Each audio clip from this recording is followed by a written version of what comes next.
I wonder what he found. If what he wanted was to be the leading man in his own story, well, perhaps he's gotten it, down in wherever he is right now. I wonder if he's happy with his choice, and if he's learned the heavy cost that comes with it.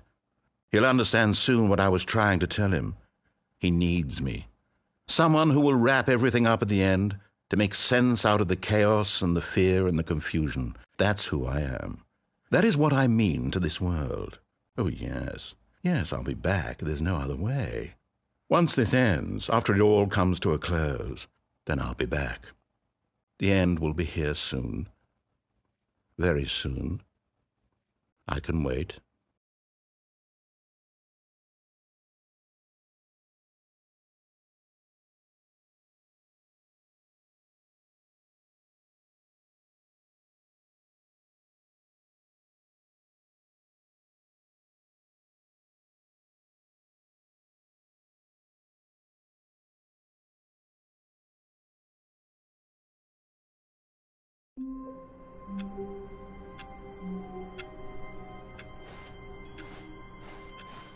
All of his co-workers were gone.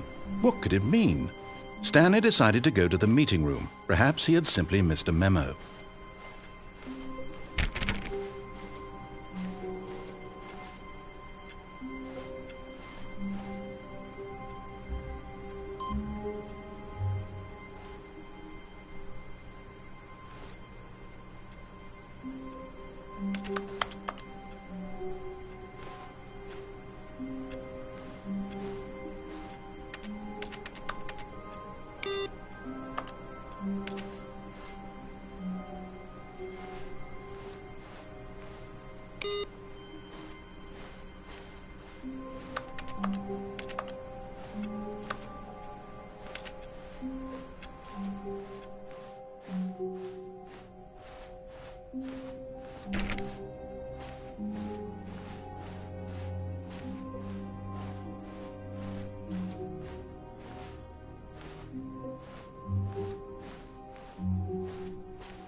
When Stanley came to a set of 2 open doors, he entered the door on his left. This was not the correct way to the meeting room, and Stanley knew it perfectly well. Perhaps he wanted to stop by the employee lounge first, just to admire it. Standing now in this incredible room, Stanley for the first time understood true happiness. Then the feeling went away, and he felt sad again. But eager to get back to business, Stanley took the first open door on his left. Stanley was so bad at following directions, it's incredible he wasn't fired years ago.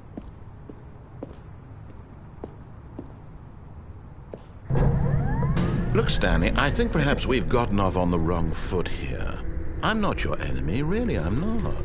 I realize that investing your trust in someone else can be difficult, but the fact is that the story has been about nothing but you all this time. There's someone you've been neglecting, Stanley. Someone you've forgotten about. Please, stop trying to make every decision by yourself. Now, I'm not asking for me, I'm asking for her.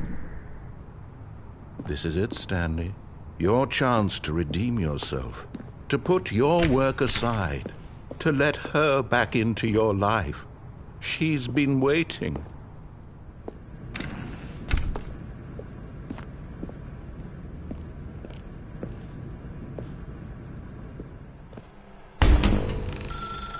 That's her, Stanley.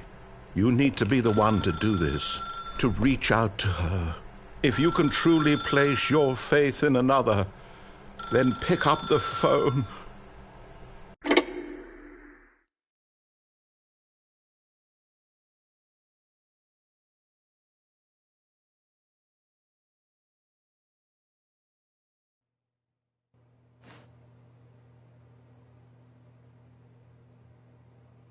Oh, Stanley, is that you? Hold on, sweetie. Sorry to keep you waiting. I'm just pulling the bread out of the oven. All right. Okay, there we go. All right, now, I want you to come in and tell me all about your day. Gotcha. Oh, come on. Did you actually think you had a loving wife who'd want to commit their life to you? I'm trying to make a point here, Stanley. I'm trying to get you to see something. Come inside. Let me show you what's really going on here.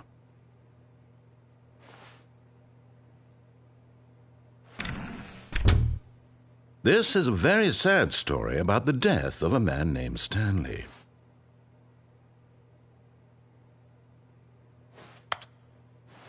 Stanley is quite a boring fellow. He has a job that demands nothing of him, and every button that he pushes is a reminder of the inconsequential nature of his existence.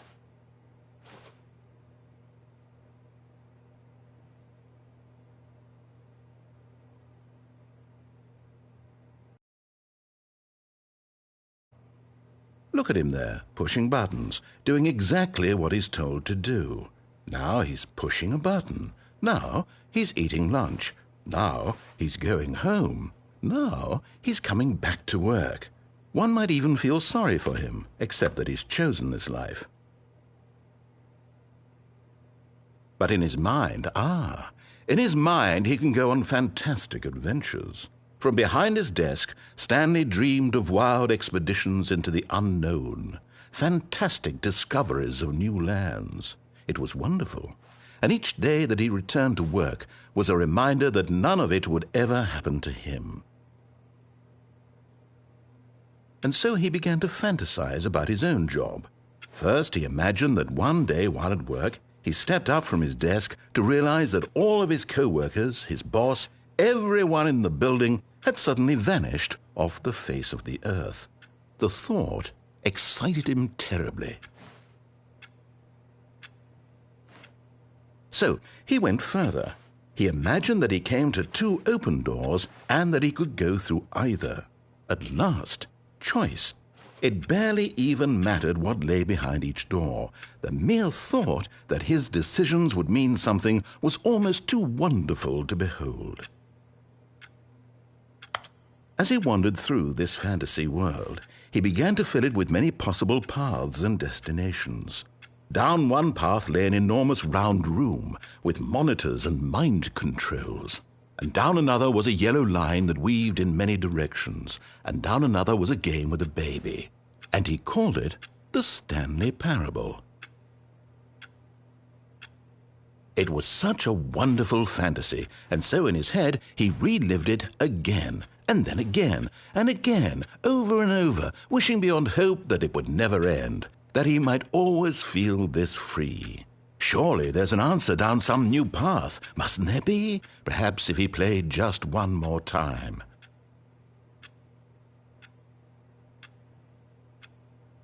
But there is no answer.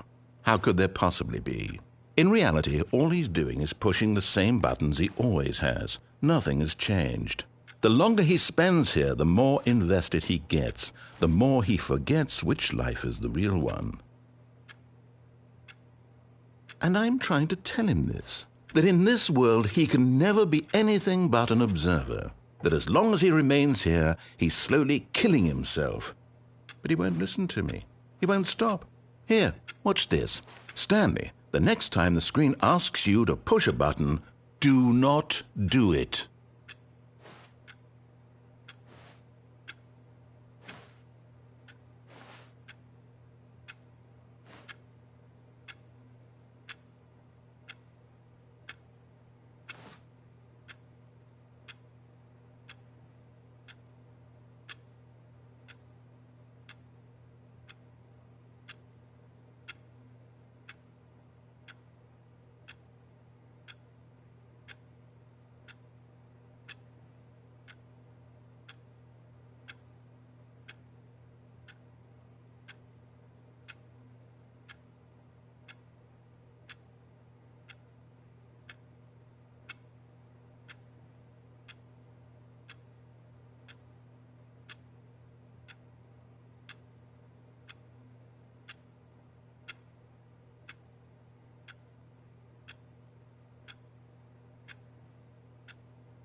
You see?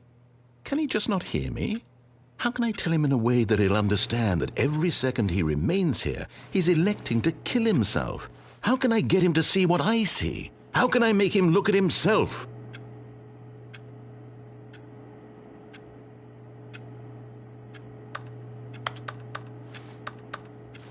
I suppose I can't, not in the way I want him to. But I don't make the rules. I simply play to my intended purpose, the same as Stanley. We're not so different, I suppose. I'll try once more to convey all this to him. I'm compelled to. I must. Perhaps, well, maybe this time he'll see. Maybe this time. And I tried again, and Stanley pushed a button. And I tried again, and Stanley pushed a button. And I tried.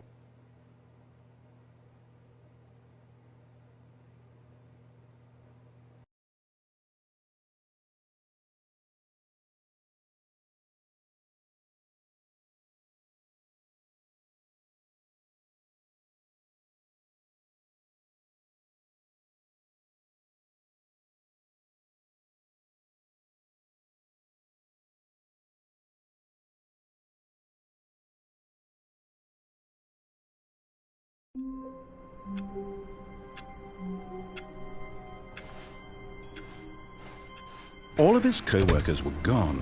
What could it mean? Stanley decided to go to the meeting room. Perhaps he had simply missed a memo.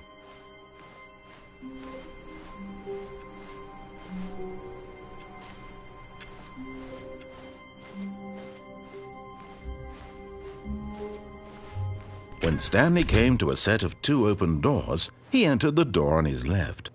This was not the correct way to the meeting room, and Stanley knew it perfectly well. Perhaps he wanted to stop by the employee lounge first, just to admire it. Stanley felt lightheaded, butterflies in his stomach, giddy in a way he had never known before. Was it this room? A connection between the two? Could a man love a room? I mean, truly, deeply, madly love.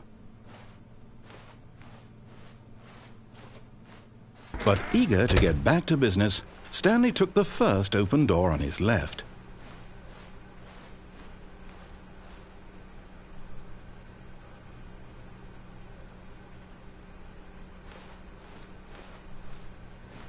And so he detoured through the maintenance section, walked straight ahead to the opposite door, and got back on track.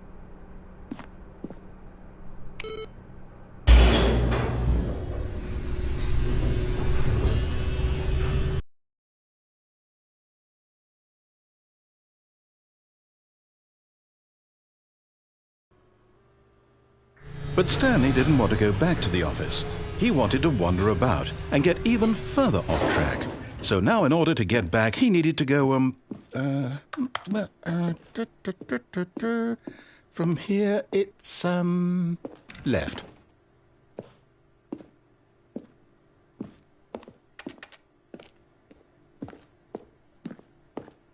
Oh, no, it's to the right, my mistake. No, not the right. Why would I have ever said it was to the right? What was I thinking? It's clearly... Oh dear, would you hold on for a minute, please? Now, let's see. We went down right, left, down, left, right. Yep, okay, yes. I've got it now. This story is absolutely, definitely this way.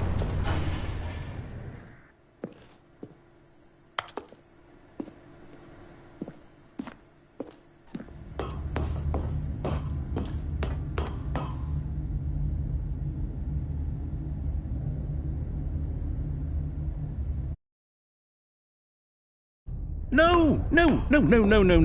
This isn't right at all. You're not supposed to be here yet. This is all a spoiler. Quick, Stanley, close your eyes. Okay. We just have to get back to, oh, who am I kidding? It's all rubbish now. The whole story completely unusable. How about, rather than waste my time trying to salvage this nonsense, we'll just restart the game from the beginning. And this time, suppose we don't wander so far off track, Okay, from the top.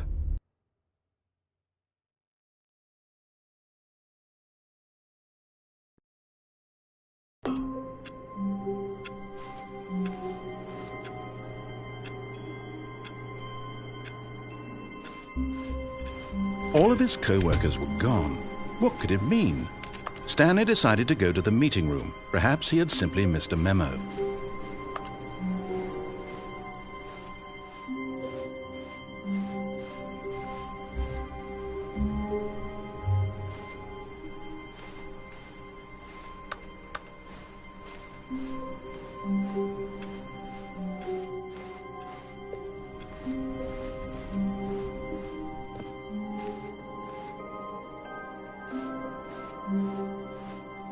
When Stanley...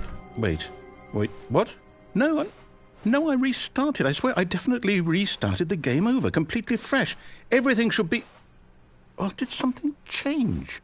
Stanley, did you change anything when we were back in that room with all the monitors? Did you move the story somewhere or... Hold on. Why am I asking you? I'm the one who wrote the story. It was right here just a minute ago. I know for sure that it's here somewhere. Okay, then. It's an adventure. Come, Stanley. Let's find the story.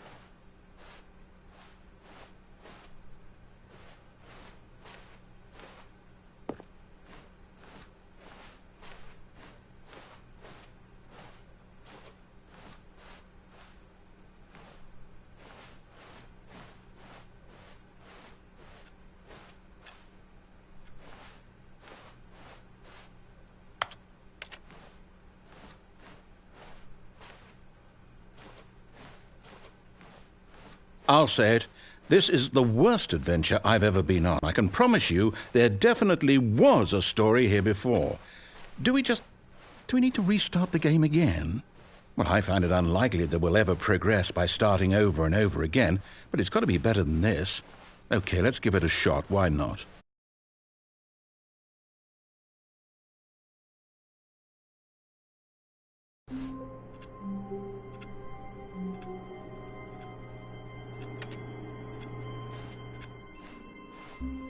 All of his co-workers were gone. What could it mean? Stanley decided to go to the meeting room. Perhaps he had simply missed a memo.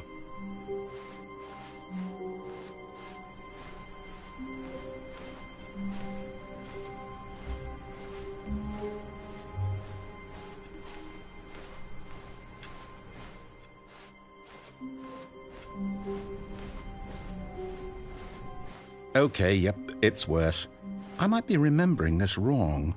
It's possible the story is back where we just came from.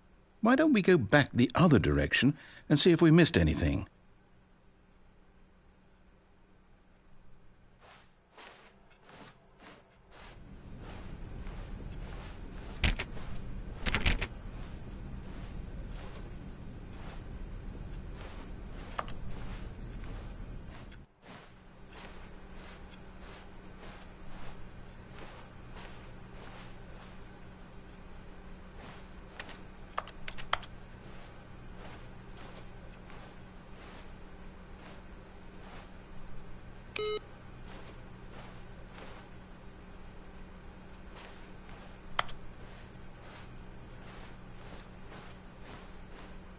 Aha! I knew we'd miss something. The story. Here it comes. No, wait. Never mind. Not the story. Okay, let's head back the other way and retrace our steps.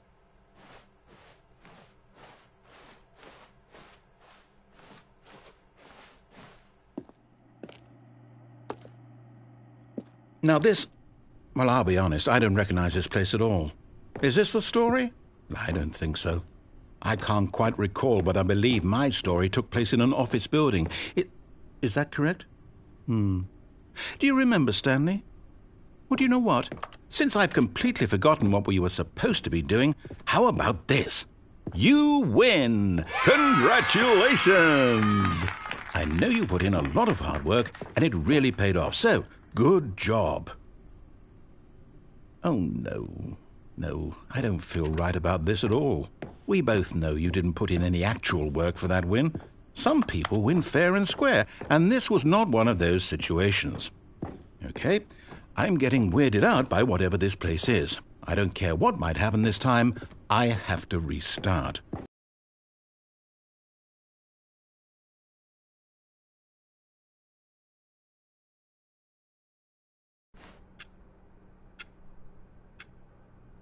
All right, I've got a solution. This time, to make sure we don't get lost, I've employed the help of the Stanley Parable Adventure Line. Just follow the line. How simple is that?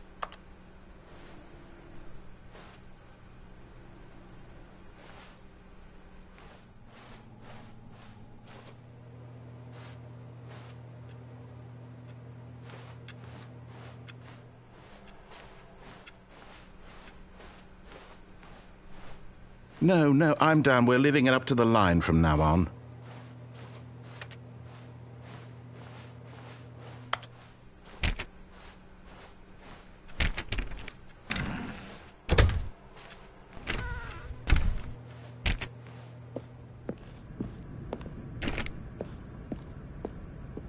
You see? The line knows where the story is. It's over in this direction. Onward, Stanley, to destiny. Though, here's a thought. Wouldn't wherever we end up be our destination, even if there's no story there? Or to put it another way, is the story of no destination still a story? Simply by the act of moving forward, are we implying a journey such that a destination is inevitably conjured into being via the very manifestation of the nature of life itself? Okay, Stanley, I need to follow this train of thought for a minute. Just stick with me.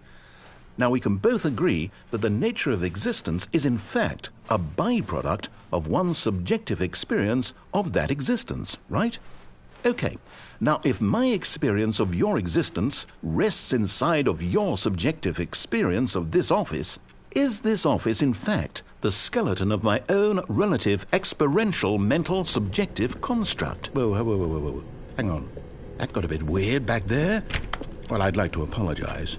Not sure where I was going with all that. You know what? I think what we need right now is a bit of music to lighten the mood.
Cut the music, go back and look at that fern.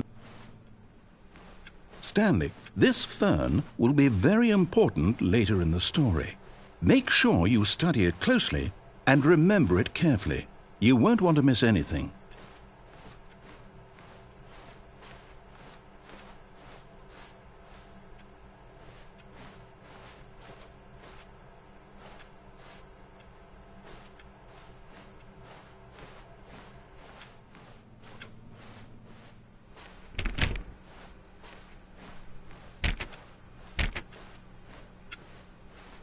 Wait, what? We're back at the office? No. Line, you do know we're looking for the Stanley Parable, right? The story? Is any of this ringing a bell?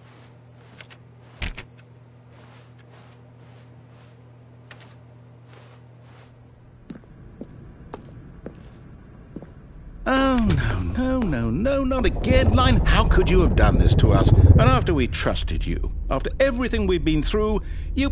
Oh, I can't take this anymore. To hell with it. Restart.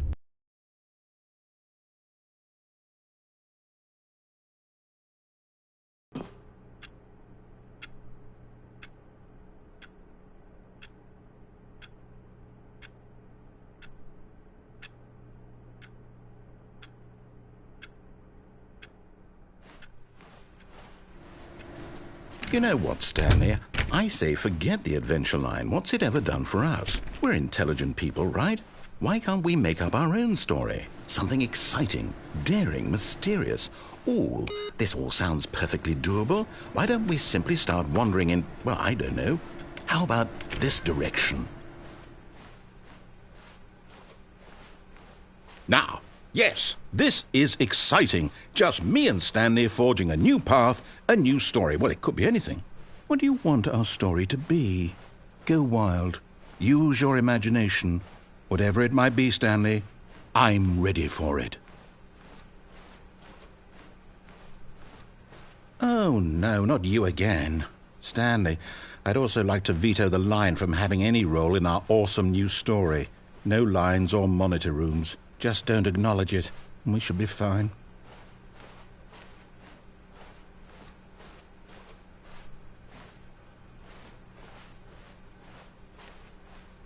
Ah, a choice. We get to make a decision. From here, the story is in our control. How important, we mustn't squander the opportunity. In fact, I believe I need a minute to think here. Just walk in circles for a minute.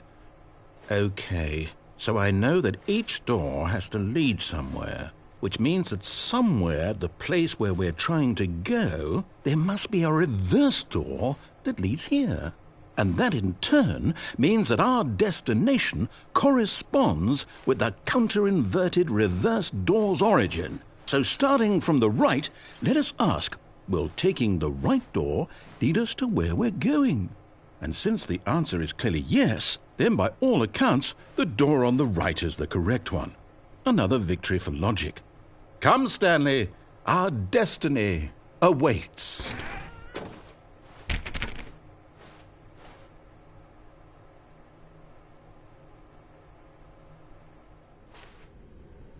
Oh, hold up, what's this? The confusion ending. You're telling me that's what this is? It's all one giant ending? And we're supposed to restart the game, what, eight times? That's really how all this goes? It's all determined? So now, according to the schedule, I restart again. Then what? Am I just supposed to forget? Well, what if I don't want to forget? My mind goes blank simply because it's written here on this thing, wall. Well, who consulted me? Why don't I get to decide? Why don't I get a say in all of this? Is it really? No, it can't be. I don't want it to be. I don't want the game to keep restarting. I don't want to forget what's going on. I don't want to be trapped like this. I won't restart the game. I won't do it. I won't do it. I won't do it. And the timer stopped? Does that mean, did we do it? Did we break the cycle? The, whatever it is that made this schedule? How would we even know? Will someone come for us? Will something happen? So, okay. I guess now we just wait, you know. I suppose in some way that this is a kind of story, wouldn't you agree? I'm not quite sure if we're in the destination or the journey, though they're always saying that life is about the journey and not the destination, so I hope that's where we are right now. We'll find out, won't we? Eventually. Well, in the meantime, if you...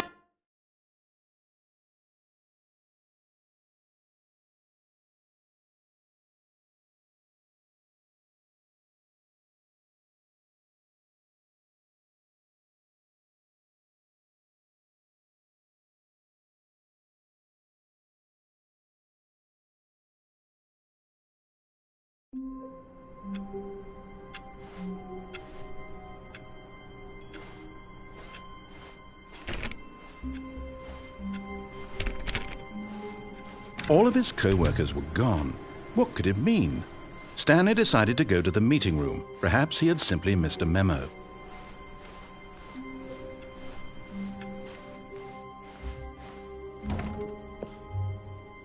Oh, new content? What does that mean, new content?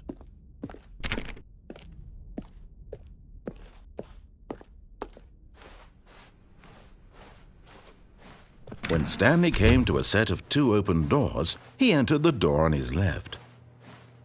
This was not the correct way to the meeting room, and Stanley knew it perfectly well. Perhaps he wanted to stop by the employee lounge first, just to admire it. The lounge was grand, majestic, perhaps too majestic, like a combination of a much smaller version and a much larger version of this exact room. It all made Stanley uncomfortable, and he started to bleed a little. This made him smile. At last, proof that he was human. But eager to get back to business, Stanley took the first open door on his left. And so he detoured through the maintenance section, walked straight ahead to the opposite door, and got back on track.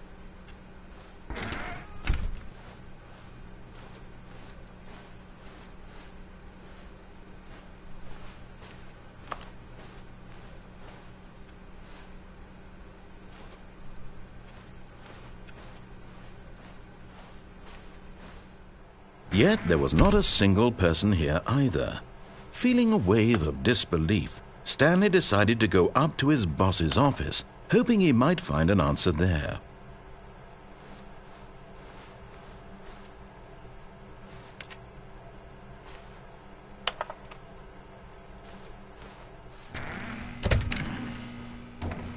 Oh no, no, not again. I won't be part of this. I'm not going to encourage you. I'm not going to say anything at all.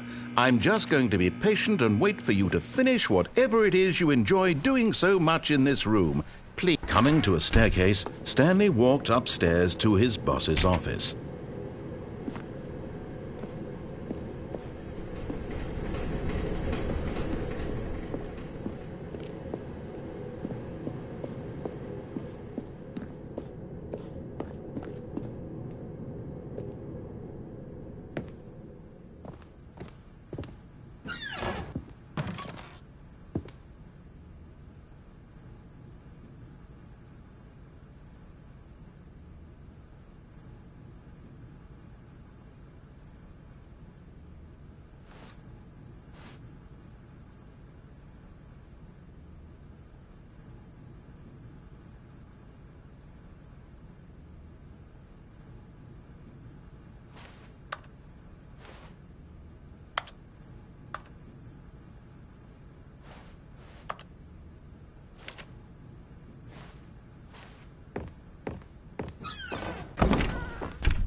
Stepping into his manager's office, Stanley was once again stunned to discover not an indication of any human life.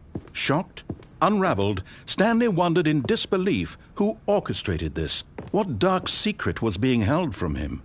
What he could not have known was that the keypad behind the boss's desk guarded the terrible truth that his boss had been keeping from him.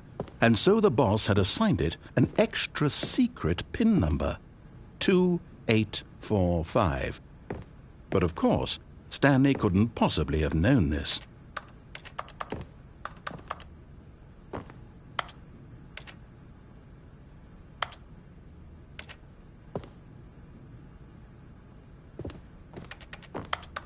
Stanley just sat around twiddling his thumbs.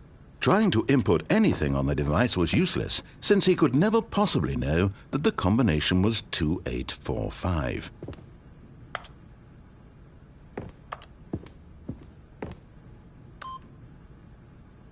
Two, 8, 4, 5.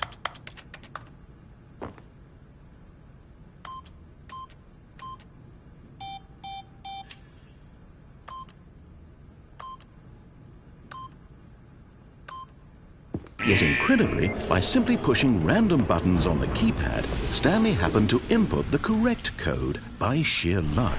Amazing! He stepped into the newly opened passageway.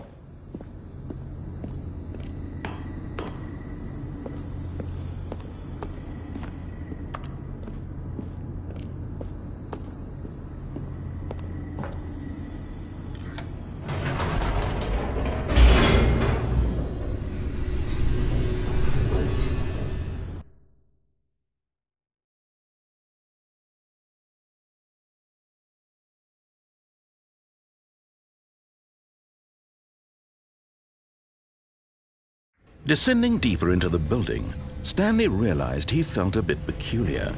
It was a stirring of emotion in his chest, as though he felt more free to think for himself, to question the nature of his job. Why did he feel this now, when for years it had never occurred to him? This question would not go unanswered for long.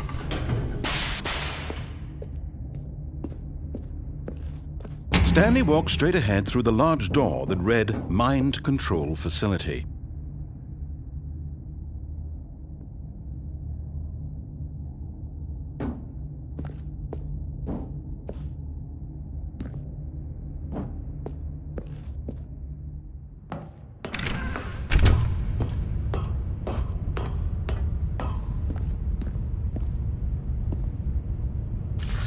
The lights rose on an enormous room packed with television screens. What horrible secret did this place hold? Stanley thought to himself. Did he have the strength to find out?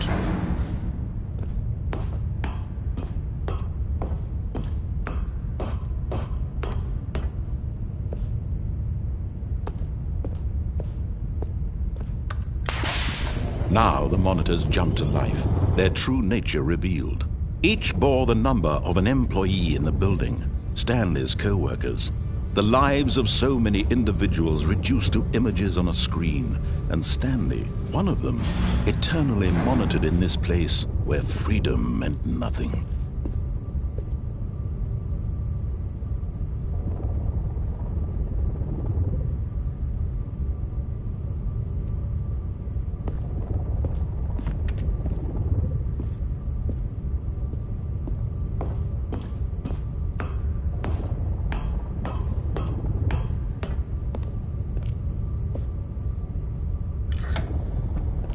This mind control facility, it was too horrible to believe. It couldn't be true. Had Stanley really been under someone's control all this time? Was this the only reason he was happy with his boring job? That his emotions had been manipulated to accept it blindly?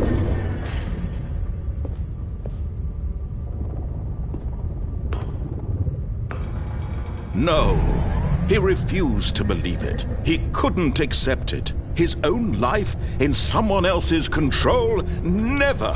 It was unthinkable, wasn't it? Was it even possible? Had he truly spent his entire life utterly blind to the world?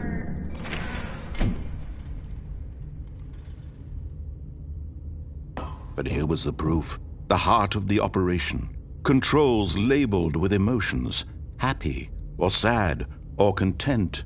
Walking, eating, working, all of it monitored and commanded from this very place.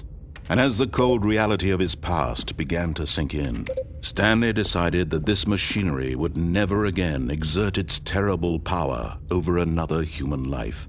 For he would dismantle the controls once and for all.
And when at last he found the source of the room's power, he knew it was his duty, his obligation, to put an end to this horrible place and to everything it stood for. Oh, Stanley, you didn't just activate the controls, did you? After they kept you enslaved all these years, you go and you try to take control of the machine for yourself. Is that what you wanted? Control?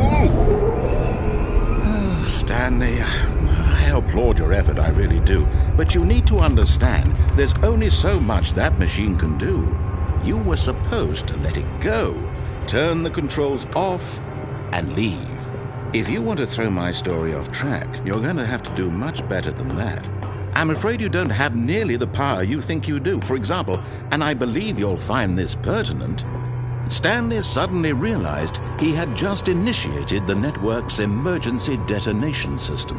In the event that this machine is activated without proper DNA identification, nuclear detonators are set to explode, eliminating the entire complex. How long until detonation then? Let's say 2 minutes. Now this is making things a little more fun, isn't it, Stanley? It's your time to shine. You are the star. It's your story now. Shape it to your heart's desires. Oh, this is much better than what I had in mind. What a shame we have so little time left to enjoy it. Mere moments until the bomb goes off. But what precious moments each one of them is. More time to talk about you, about me, where we're going, what all this means. I barely know where to start. What's that? You'd like to know where your co-workers are? A moment of solace before you're obliterated? All right, I'm in a good mood. You're going to die anyway. I'll tell you exactly what happened to them. I erased them. I turned off the machine. I set you free. Of course, that was merely in this instance of the story. Sometimes when I tell it, I simply let you sit there in your office forever, pushing buttons endlessly and then dying alone. Other times, I let the office sink into the ground, swallowing everyone inside, or I let it burn to a crisp. I have to say this, though, this version of events has been rather amusing. Watching you try to make sense of everything and take back the control wrested away from you, it's quite rich. I almost hate to see it go. But I'm sure whatever I come up with on the next go-around will be even better. My goodness, only 34 seconds left. But I'm enjoying this so much. You know what? To hell with it. I'm going to put some extra time on the clock. Why not? These are precious additional seconds, Stanley. Time doesn't grow on trees. Oh dear me, what's the matter, Stanley? Is it that you have no idea where you're going or what you're supposed to be doing right now? Or did you just assume when you saw that timer that something in this room was capable of turning it off? I mean, look at you. Running from button to button, screen to screen, clicking on every little thing in this room. These numbered buttons, no, these colored ones, or maybe this big red button, or this door. Everything, anything, something here will save me. Why would you think that, Stanley? That this video game can be beaten? Won? Solved? Do you have any idea what your purpose in this place is? Stanley, you're in for quite a disappointment. But here's a spoiler for you. That timer isn't a catalyst to keep the action moving along. It's just seconds ticking away to your death. You're only still playing instead of watching a cutscene because I want to watch you for every moment that you're powerless. To see you made humble. This is not a challenge. It's a tragedy. You wanted to control this world, that's fine. But I'm going to destroy it first, so you can't. Take a look at the clock, Stanley. That's 30 seconds you have left to struggle. 30 seconds until a big boom and then nothing. No ending here, just you being blown to pieces. Will you cling desperately to your frail life, or will you let it go peacefully? Another choice. Make it count. Or don't. It's all the same to me, all a part of the joke. And believe me, I will be laughing at every second of your inevitable life from the moment we fade in until the moment I say, happily ever after.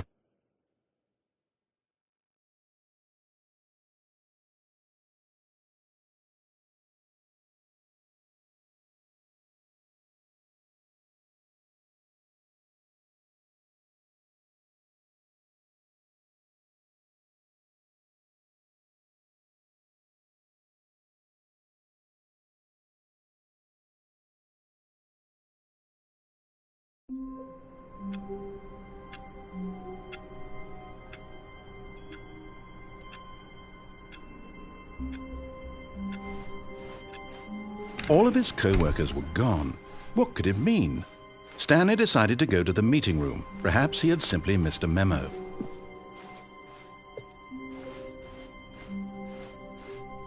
When Stanley came to a set of 2 open, this was not the correct way to the meeting room, and Stanley knew it perfectly well. Perhaps he wanted to stop by the employee lounge first, just to admire it. And here it was, the lounge. What a room, Stanley thought to himself. What a room, what a room, what a room. This is what Stanley thought. What a room. What a room, what a room. What a room. But eager to get back to business, Stanley took the first open door on his left. And so he detoured through the maintenance section, walked straight ahead to the opposite door, and got back on track.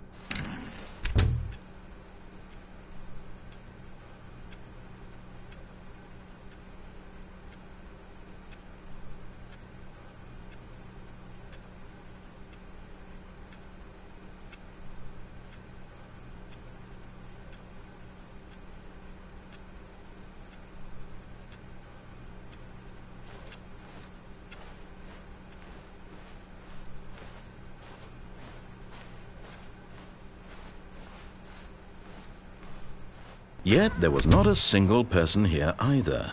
Feeling a wave of disbelief, Stanley decided to go up to his boss's office, hoping he might find an answer. Coming to a staircase, Stanley walked upstairs to his boss's office.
Stepping into his manager's office, Stanley was once again stunned to discover not an indication of any human life. What could it mean? Stanley wondered aloud to nobody.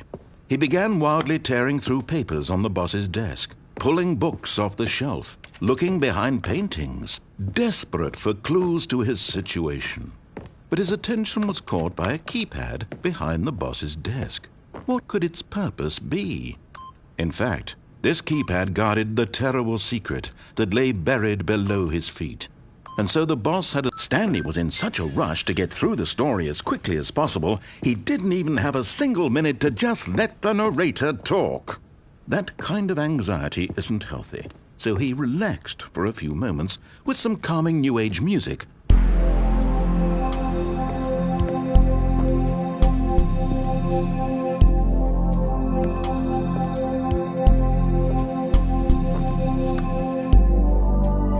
Feeling soothed and rejuvenated, Stanley calmly walked forward into the opened passageway.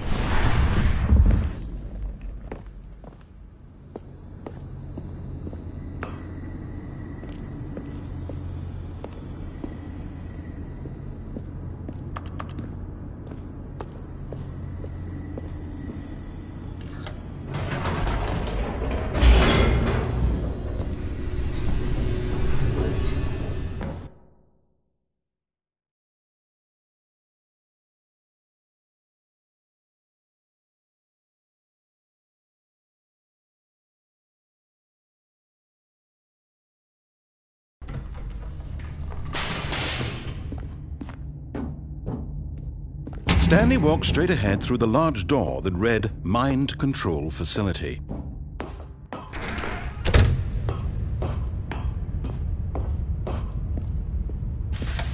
The lights rose on an enormous room packed with television screens. What horrible secret did this place hold? Stanley thought to himself. Did he have the strength to find out?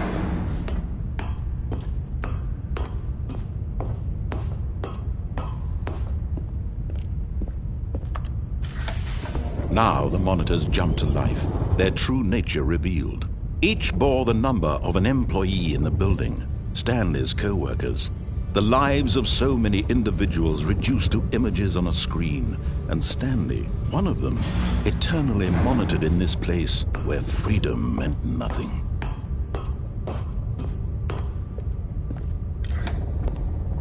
This mind control facility, it was too horrible to believe. It couldn't be true. Had Stanley really been under someone's control all this time? Was this the only reason he was happy with his boring job? That his emotions had been manipulated to accept it blindly? No, he refused to believe it. He couldn't accept it. His own life in someone else's control? Never! It was unthinkable, wasn't it? Was it even possible? Had he truly spent his entire life utterly blind to the world?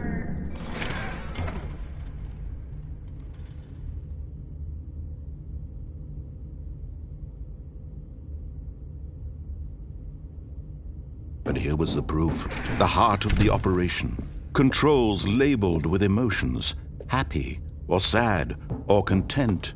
Walking, eating, working, all of it monitored and commanded from this very place. And as the cold reality of his past began to sink in, Stanley decided that this machinery would never again exert its terrible power over another human life. For he would dismantle the controls once and for all.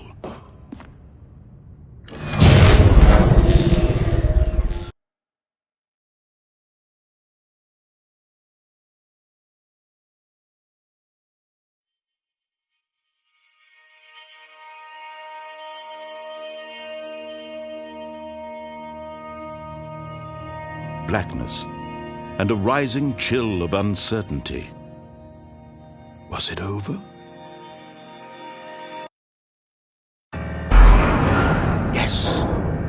He had won! He had defeated the machine, unshackled himself from someone else's command. Freedom was mere moments away.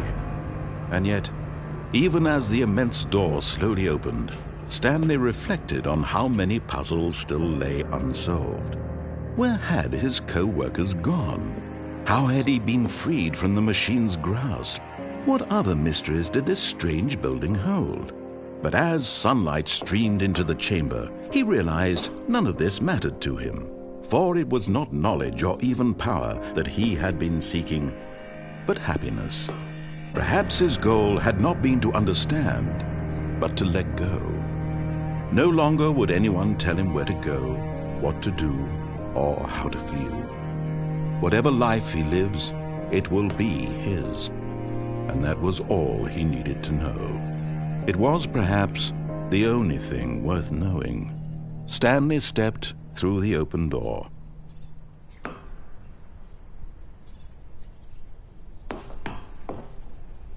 Stanley felt the cool breeze upon his skin, the feeling of liberation, the immense possibility of the new path before him.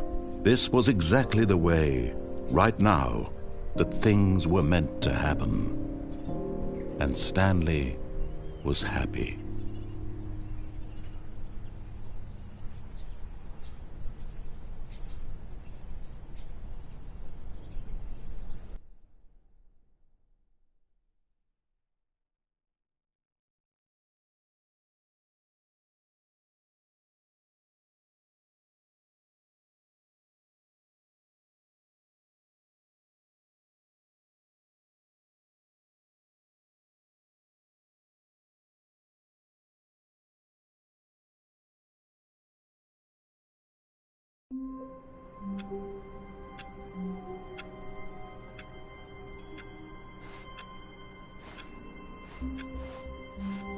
All of his co-workers were gone. What could it mean? Stanley decided to go to the meeting room. Perhaps he had simply missed a memo.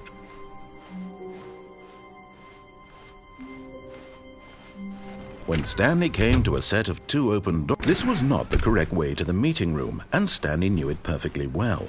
Perhaps he wanted to stop by the employee lounge first, just to admire it. It was okay. But eager to get back to business, Stanley took the first open door on his left. And so he detoured through the maintenance section, walked straight ahead to the opposite door, and got back on track. Yet there was not a single person here either. Feeling a wave of disbelief, Stanley decided to go up to his boss's office. Hoping him coming to a staircase, Stanley walked upstairs to his boss's office.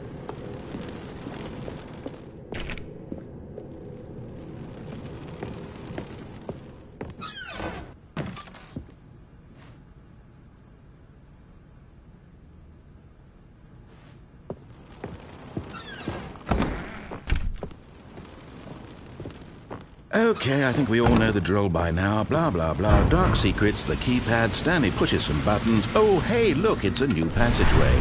Quelle surprise.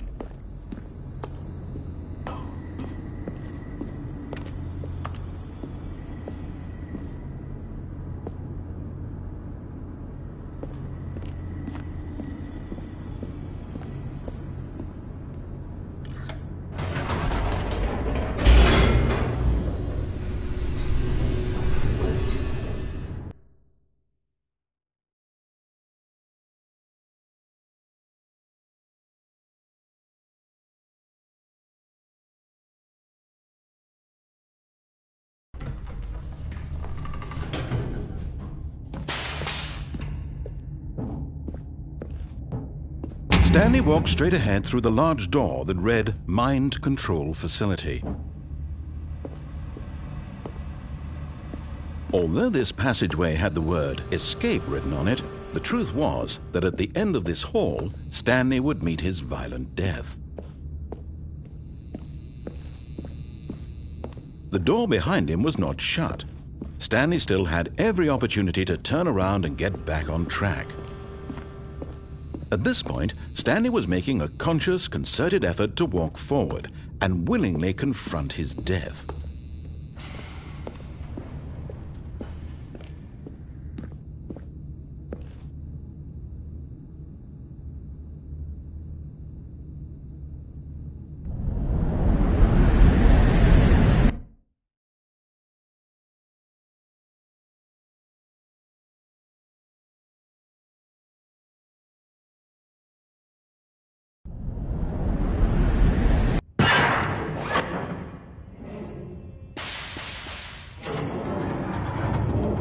As the machine whirred into motion and Stanley was inched closer and closer to his demise, he reflected that his life had been of no consequence whatsoever. Stanley can't see the bigger picture.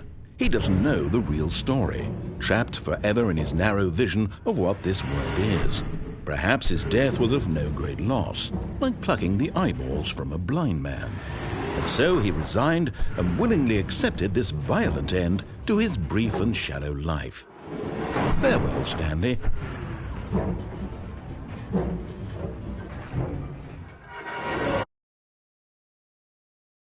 "Farewell, Stanley," cried the narrator, as Stanley was led helplessly into the enormous metal jaws. In a single visceral instant, Stanley was obliterated as the machine crushed every bone in his body, killing him instantly.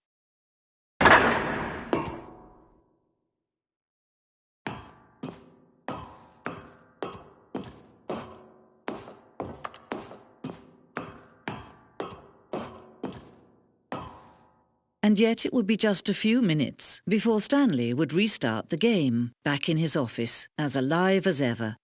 What exactly did the narrator think he was going to accomplish? When every path you can walk has been created for you long in advance, death becomes meaningless, making life the same. Do you see now? Do you see that Stanley was already dead from the moment he hit start?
Nothing there? Shoot. Well, try the other one then. Stanley pushed the orange lever.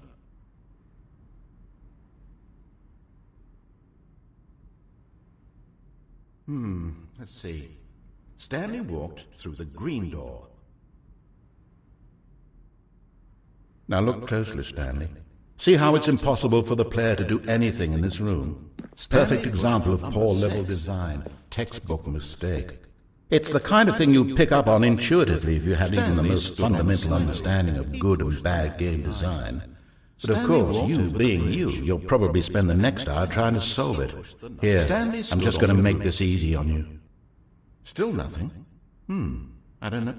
Well, in that case, I'll tell you what, you win. Congratulations. You did it. I know you put in a lot of hard work, and it really paid off, so good job.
Oh, look at these two. How they wish to destroy one another. How they wish to control one another. How they both wish to be free.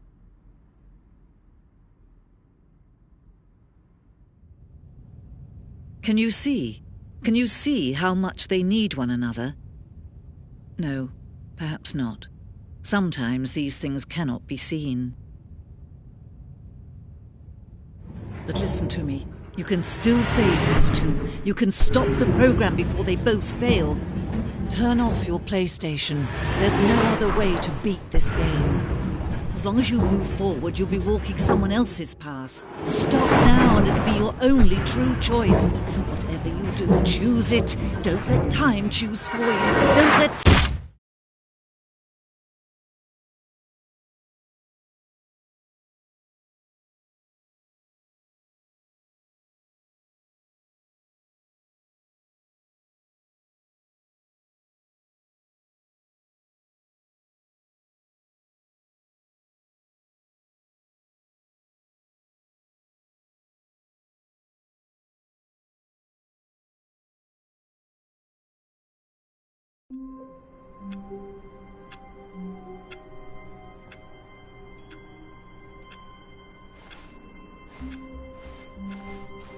All of his co-workers were gone. What could it mean? Stanley decided to go to the meeting room. Perhaps he had simply missed a memo.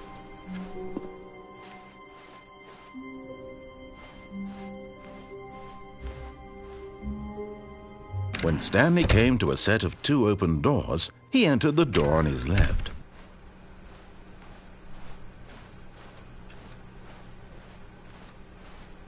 Yet there was not a single person here either. Feeling a wave of disbelief, Stanley decided to go up to his boss's office, hoping he might find an answer there. Coming to a staircase, Stanley walked upstairs to his boss's office.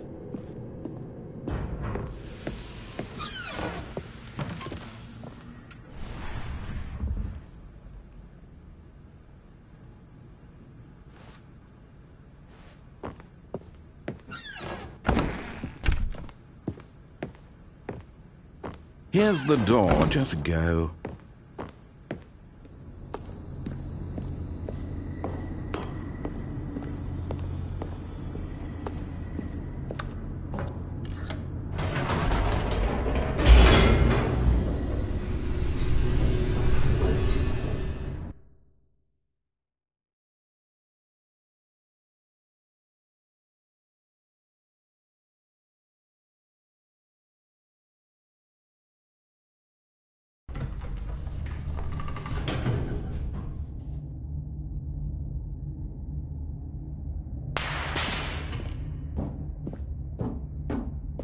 Stanley walked straight ahead through the large door that read Mind Control Facility.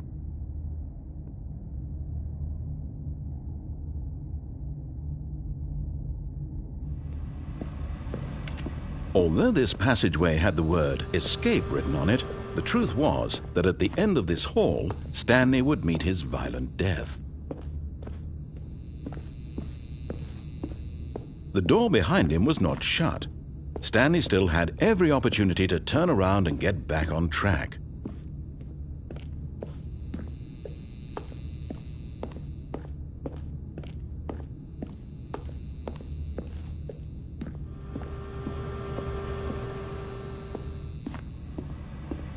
But of course, Stanley thought better of it and realized he simply had too much to live for.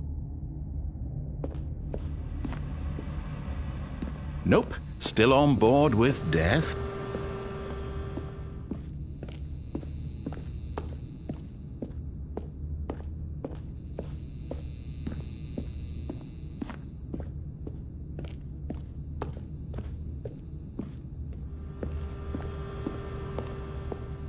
At this point, Stanley was making a conscious, concerted effort to walk forward and willingly confront his death.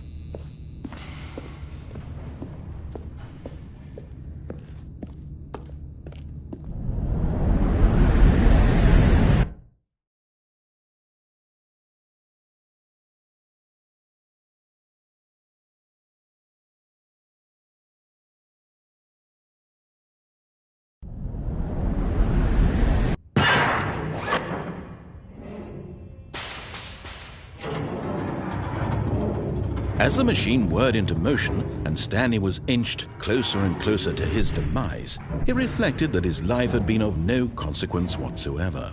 Stanley can't see the bigger picture. He doesn't know the real story, trapped forever in his narrow vision of what this world is. Perhaps his death was of no great loss, like plucking the eyeballs from a blind man. And so he resigned and willingly accepted this violent end to his brief and shallow life. Farewell, Stanley.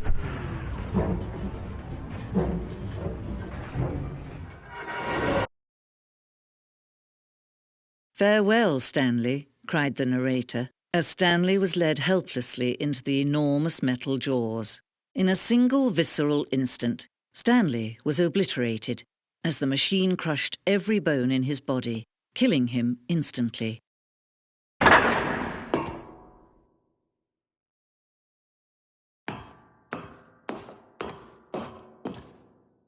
And yet it would be just a few minutes before Stanley would restart the game, back in his office, as alive as ever. What exactly did the narrator think he was going to accomplish? When every path you can walk has been created for you long in advance, death becomes meaningless, making life the same. Do you see now? Do you see that Stanley was already dead from the moment he hit start?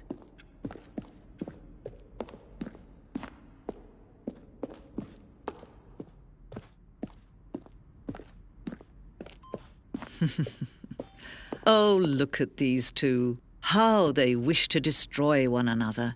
How they wish to control one another. How they both wish to be free. Can you see? Can you see how much they need one another? No, perhaps not. Sometimes these things cannot be seen. But listen to me. You can still save those two. You can stop the program before they both fail. Turn off your PlayStation. There's no other way to beat this game.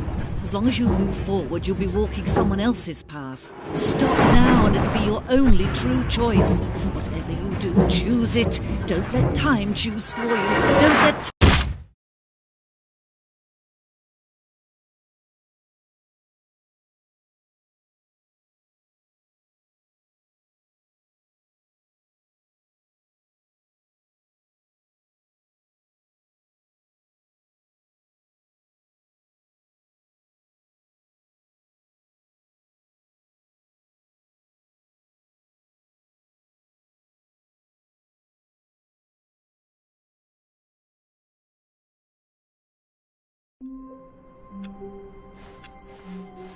All of his co-workers were gone.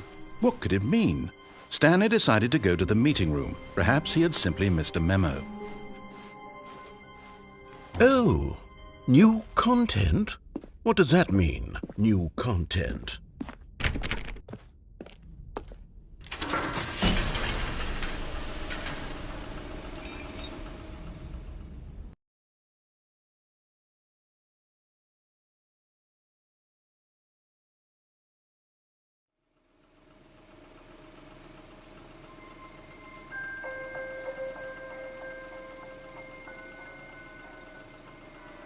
Hello, and thank you for playing the Stanley Parable Ultra Deluxe. As you may know, the Stanley Parable was a video game released in 2013 on home computers. After receiving critical and commercial success, it was expanded upon in 2022 with the Stanley Parable Ultra Deluxe, a reimagining of the game for consoles and home computers. The Stanley Parable Ultra Deluxe features exciting new content that broadens and expands the world of the Stanley Parable, delighting audiences the world over. Please, step inside and see what thrilling new adventures await in the Stanley Parable Ultra Deluxe. Oh, well, this sounds delightful. I'm very excited to see the thrilling new Ultra Deluxe content. Okay, so far it's an elevator. Nothing special yet, but I'm sure it's just the beginning of a mesmerizing adventure.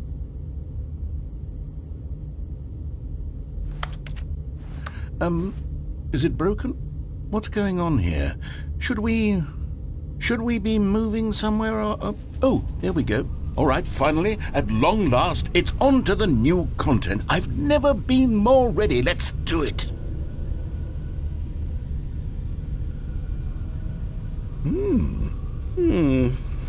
I have to say, initial impressions of Stanley Parable Ultra Deluxe, mostly tedious. It's as if the... Oh, okay. Let's see the content. Give me the content, Stanley.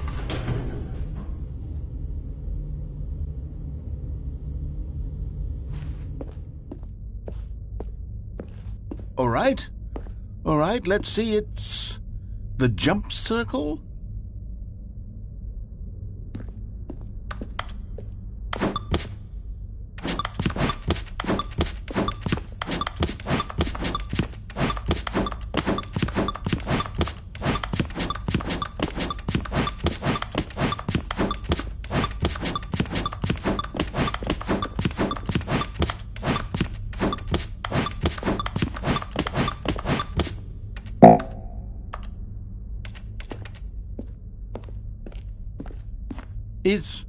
Is that it?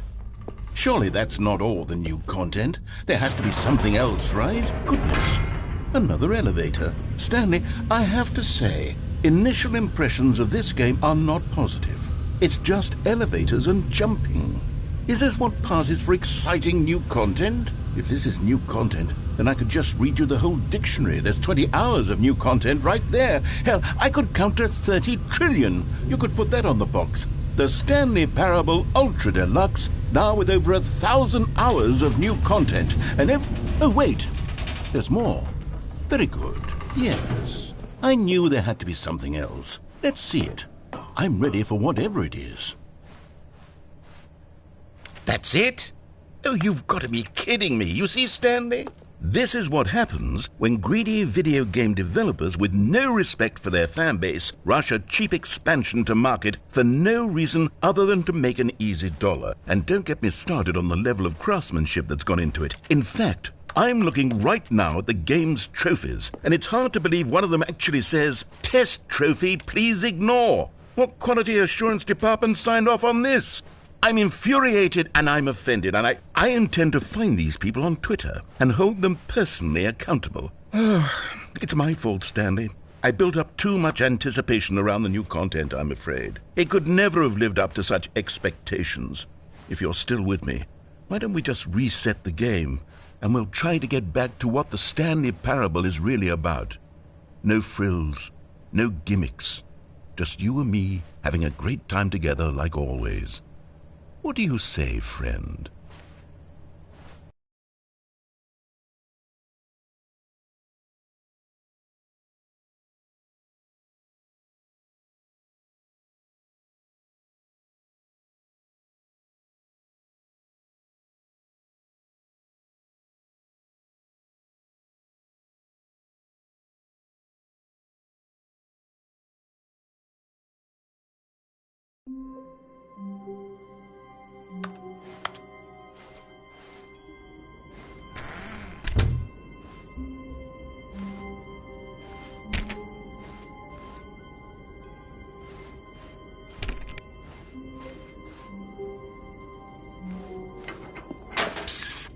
Stanley, come over here.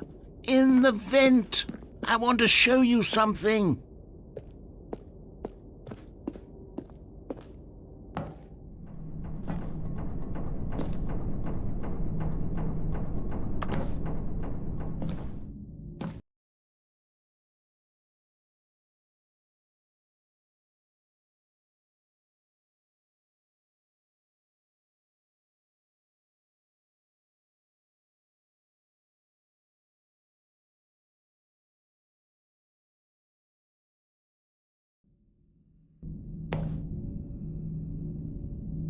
Okay, you remember how cheap and unsatisfying the new Ultra Deluxe content turned out to be? Well, it got me thinking about the past and how much better the Stanley Parable used to be. So I made something special and tucked it away here where the game's developers won't find it. Just our little secret. Take a look. I call it the Memory Zone. It's where I've been storing all my favorite memories so I can relive the peak experiences of my life whenever I want. Experiences like the launch of the Stanley Parable on PC. You see, Stanley, doesn't the Memory Zone remind you of how wonderful Stanley Parable was before it was sullied with a cheap PlayStation port? Remember back in October of 2013 when the game originally launched? Back then, video games had integrity. Back then, it all meant something. Oh, the waste.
And over here is where I keep reviews of the Stanley Parable. Like this stunning triumph of games journalism, 10 out of 10 from Destructoid.com. James Stephanie Sterling writes, and I quote, "Where so many games that aspire to be more than games end up less than any form of art, Stanley Parable strives and then succeeds to be every game ever created."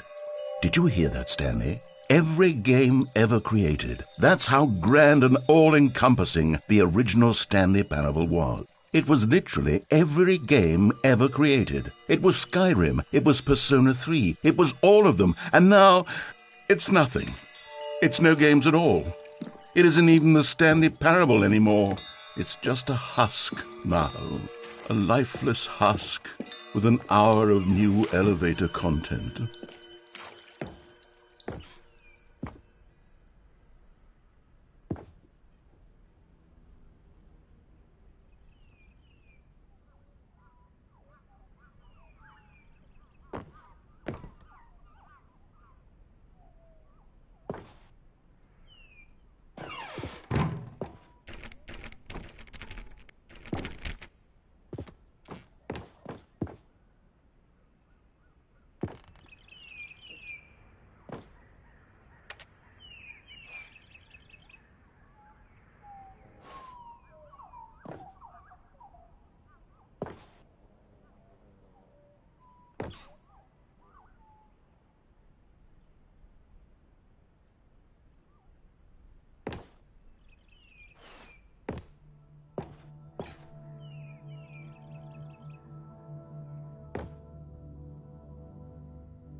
Here's another moving passage, this time from GameSpot.com.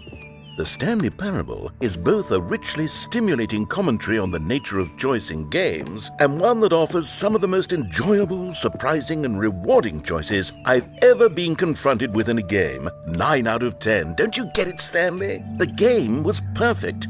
It didn't need anything else. It didn't need new content. All they had to do was transport it in pristine condition along to the PlayStation, boom, done. And they couldn't even do that. Couldn't resist the urge to go meddling with a beloved franchise.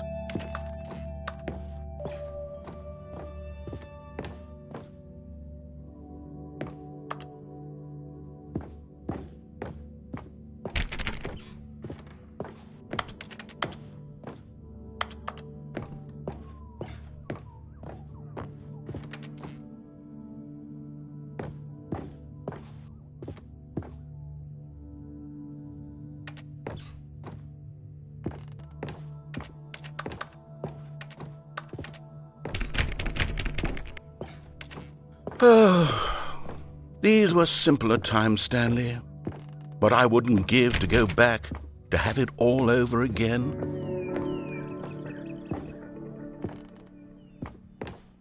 Wait, hang on. I don't recall this part of the memory zone before. What's this? What's down here? Oh no, oh God, no, Stanley. It's a collection of reviews from Pressurized Gas, the extremely popular online storefront for computer games. I haven't looked at these in years. I can't even imagine what's been collecting down here. Surely these reviews were glowing as well, weren't they? Honestly, I could not be bothered to play this game to full completion. The narrator is obnoxious and unfunny, with his humor and dialogue proving to be more irritating than entertaining. Unfunny! I'm not trying to be funny. I'm trying to make a serious work of art. I suppose I could write up a handful of gags to insert into the Stanley Parable, but the game is already such a densely layered web of profound philosophical insights that I can't even imagine where I'd have the room to stick them.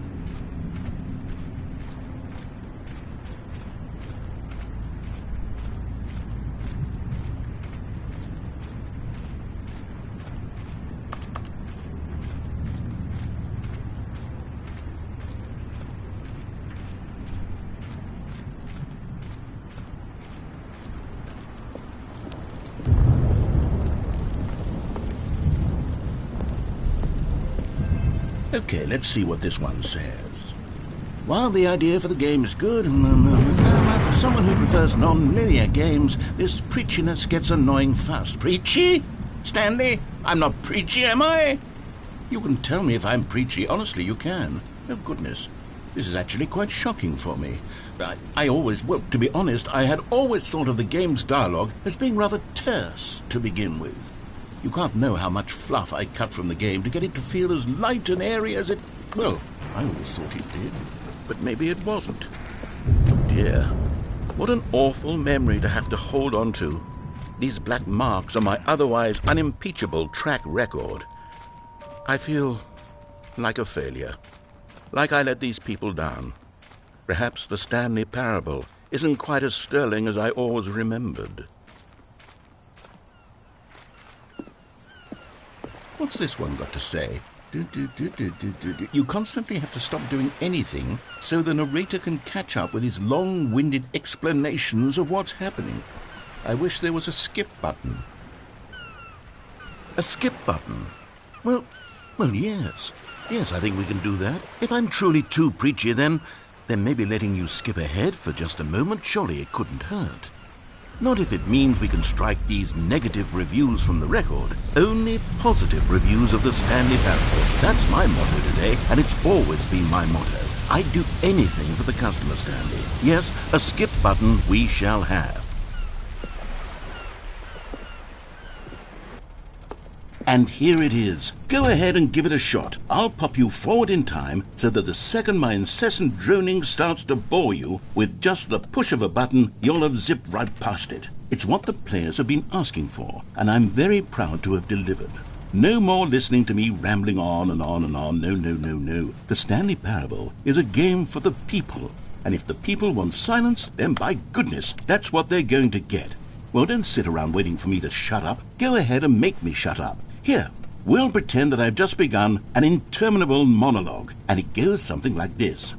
The story, and the choices, or what have you, and therefore, by becoming it is, so on and so forth, until inevitably, we all until the end of time, at which time, everything all at once, so, now you see, blah, blah, blah, blah, blah, blah, blah, blah, blah, blah, blah, blah, blah, blah, blah. We've eaten too much and it can't be just yet, no, until 245. Got the logic of elimination working backwards, the deduction.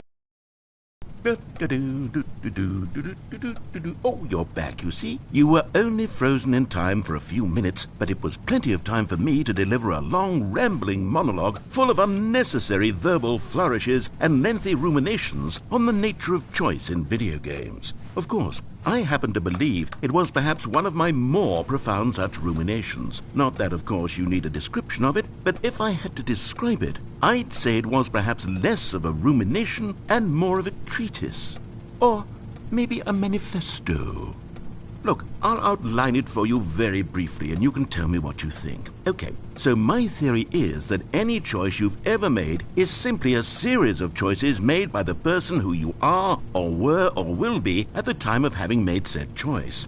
That is to say, if by articulating a choice you've already made, you bring that choice into being, then by making no choice and saying nothing, are you not simply erecting in the sanctuary of time a monument to every person you've ever been, making every choice to which you've ever given your Greek gift of mortal and yet timeless thought? Or rather, do all of the choices you've ever made, in fact, make you more not this kind of person, and in fact do the very opposite? You see, it could in fact be both of these things at once. That you are both making choices and not making choices, and that they are both affecting you and not affecting you at the same time by virtue of the fact that you both are and are not making them. Okay, at first I was leaning towards manifesto, but now I'm going to circle around and Well, there's sport. You really did catch me rambling on a bit, didn't you? But that's the power of the button. The minute I start to go off on a thoughtless display of self-absorption, it's right at your fingertips to go poof, and it's all over. I can't wait to see what Cookie 9 will say about this, and whether they'll edit the rating of their pressurized gas review, or at least change some of the wording, perhaps. To be honest, I don't even know if one can change their review in the first place. I guess I should become better educated on how exactly pressurized gas works.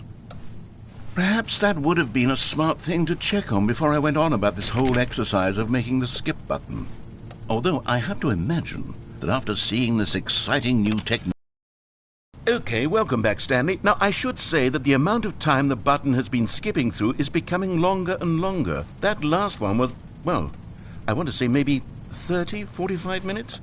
It's not unendurable by any means, but well, there's really only so much I can ramble on to myself about. I know, it's shocking, isn't it? But at any rate, I do suggest that we not press the button again.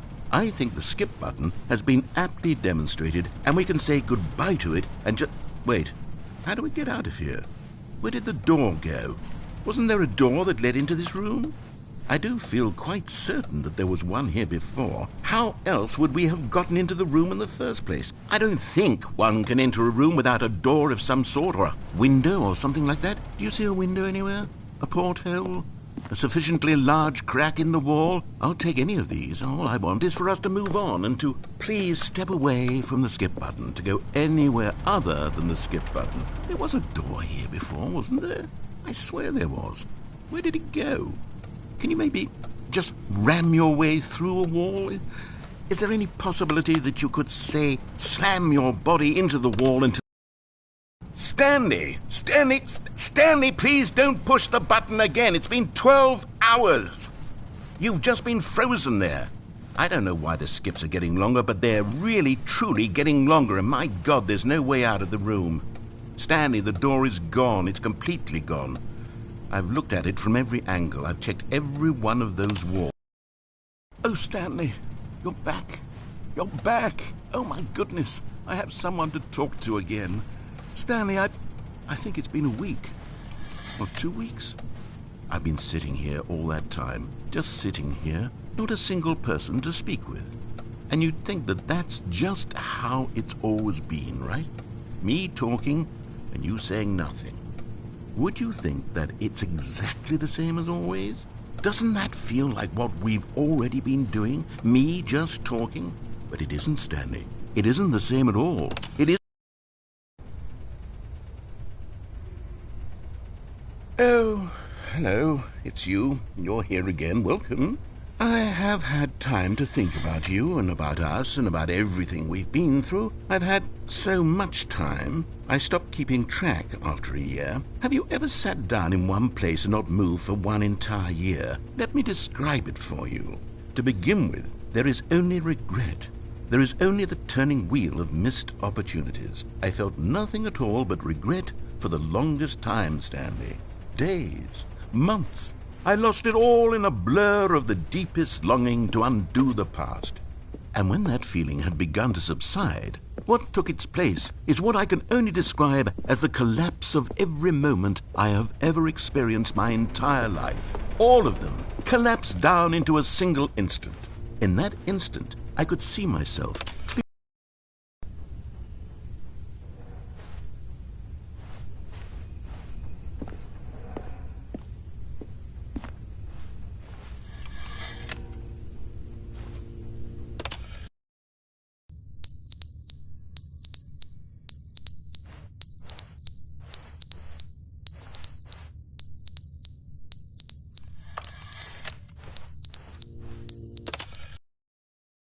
But they didn't understand the game was never meant to be funny. It was meant to have a point. It was meant to speak to the human condition. But where are the jokes? Where are the jokes? They bemoaned, they screamed, they gnashed their teeth and said, entertain us. It wasn't enough. They had to leave a pathetic little thumbs-down review and make all of their pitiful demands. But then, he's talking too much, they said. First, he didn't entertain us, now he won't shut up. It's the inconsistency, it's the lack of accountability, it's the unwillingness to examine with an uncompromising heart the words that they are speaking into the world. As though there were no consequences for a lack of cohesion in one's assessment of others. But of course, absolutely anyone can leave a review. So here's what we get. We get these demands that seek everything and are...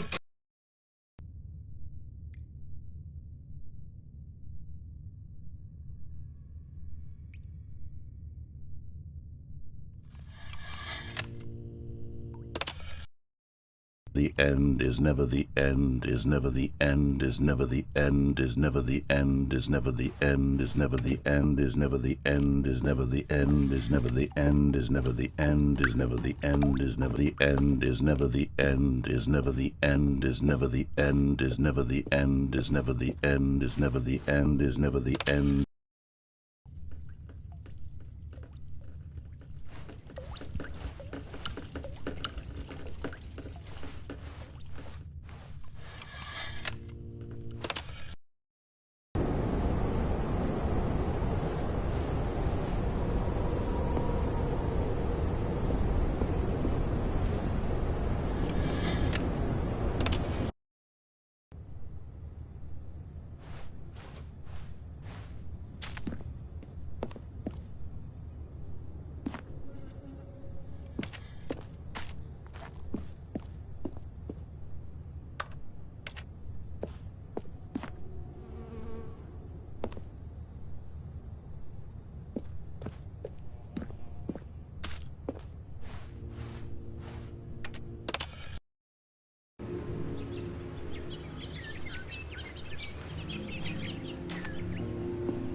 All of his co-workers were gone.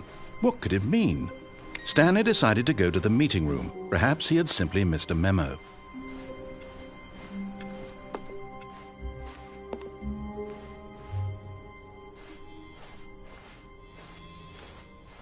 Oh, good. You notice my sign. Yes, I have something very exciting to show you.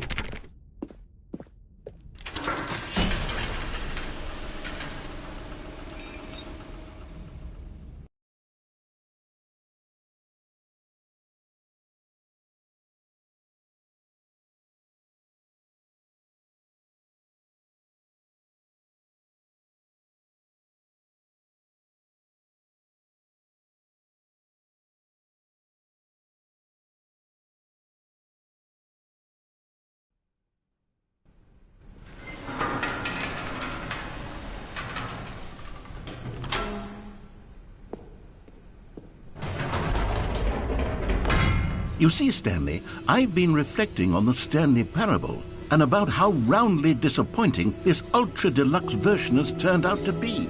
The original Stanley Parable was a landmark, and any new content for it should live up to that legacy. So forget this ultra-deluxe nonsense. I say we take it one step even further. Which is why I'm very proud to announce for the first time ever, the Stanley Parable 2.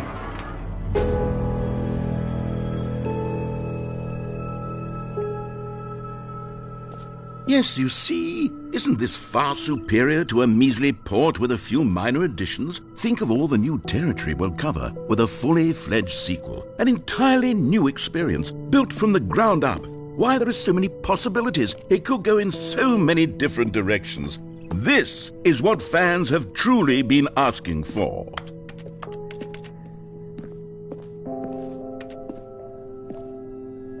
Calling it the Stanley Parable 2 is just so much catchier than Ultra Deluxe, don't you think?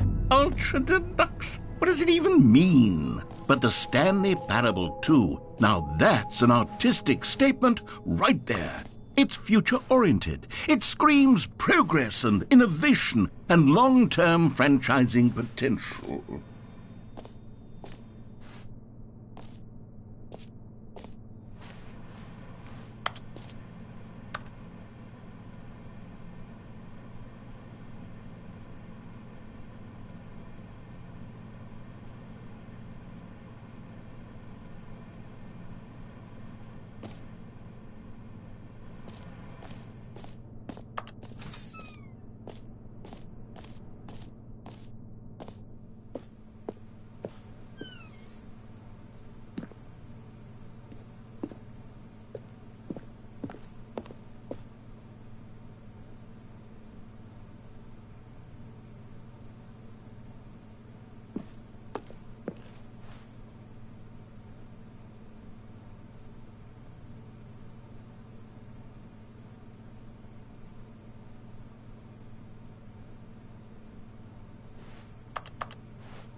Now, to be clear, I haven't quite nailed down what exactly the Stanley Parable 2 is going to be, but let's take a look at some of the features I've been developing for it.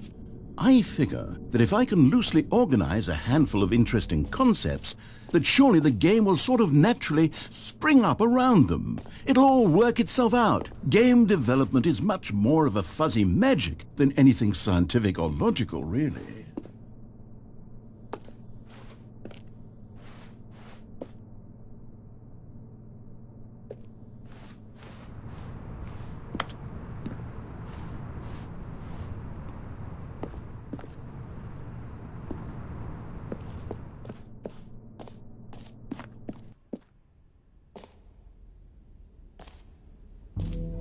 Here we are. Go on, try out some of the new features.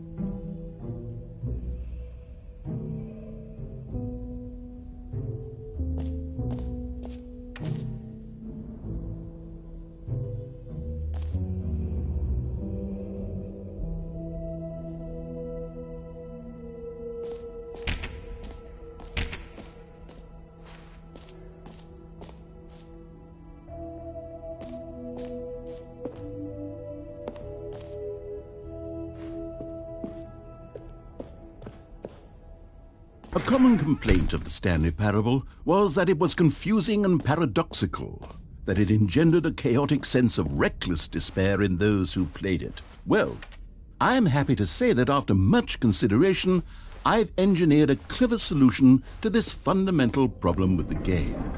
It's the Stanley Parable Reassurance Bucket. You see, Stanley, anytime you're holding the bucket, a sense of calm and ease will fill your mind and your heart. It's true. As long as you hold on to the bucket, the many disorienting contradictions of the Stanley Parable will feel perfectly normal and perhaps even comforting. You may even come to long for the gentle embrace of jarring cognitive dissonance while the bucket is in your arms. And to be honest, it's a much more convenient solution for me than actually redesigning the game to be less uncomfortable. Can you imagine what a pain in the ass that would be? Yes, the bucket is the perfect solution. Come on, give it a try.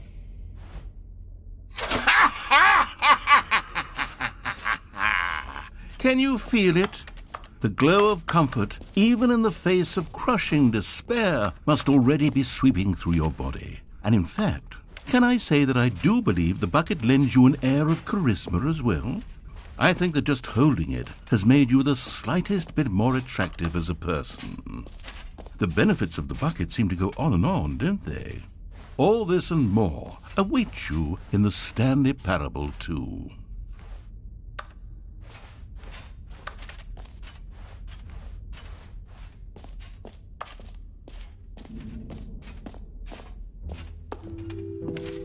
Does anyone give out awards for most enjoyable bucket in a video game?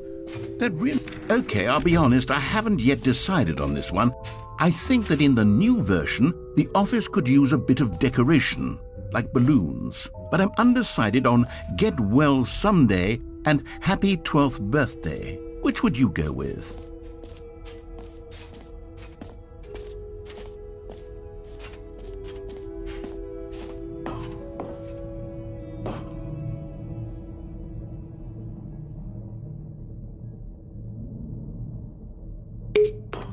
You know, sometimes when you solicit another person's opinion, it makes you realize that you knew which one you actually really wanted all along. Get well someday it is.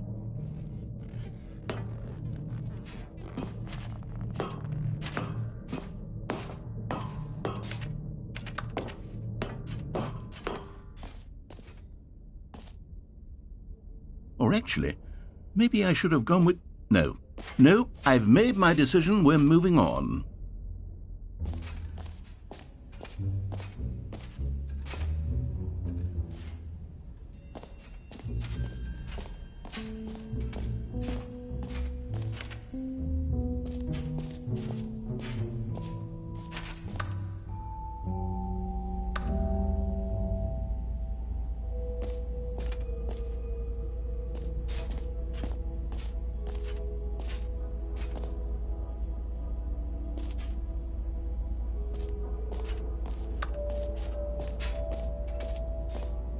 Stanley, here's an idea that I'm truly fond of. It's never been done before in a video game. This is, in fact, a hole that you can fall down forever. That's right. Infinite falling. You can fall until the end of time, if you like. A stunning leap forward for video games as a medium.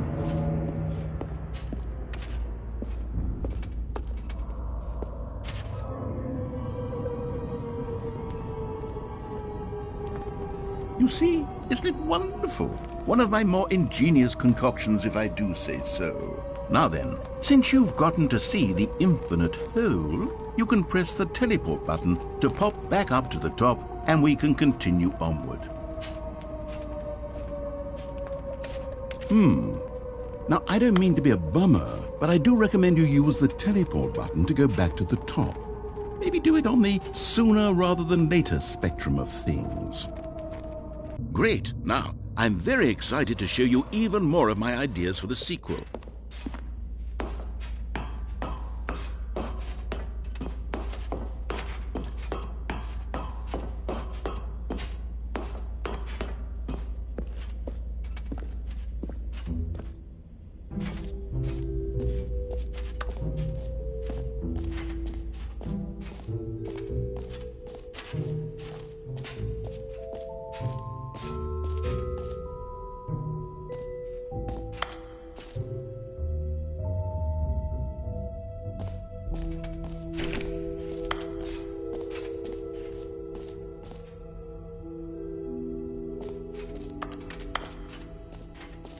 Now here's something special. You remember that broken test trophy that got left in the game on accident? Well, I'm developing a technology to simply give you the trophy. Yes, you see, you'll come to this lever, and when you pull it, the trophy will be given to you. It's as simple as that. Okay, perhaps I should have clarified. This is technology that will exist. Right now, the trophy is still fully broken. I'm not a wizard, Stanley, but I guarantee it will be fixed in the sequel to at last satisfy the hordes of ravenous fans all over the world who have been uproariously demanding this feature. Gamers, we hear you, and I promise it will happen.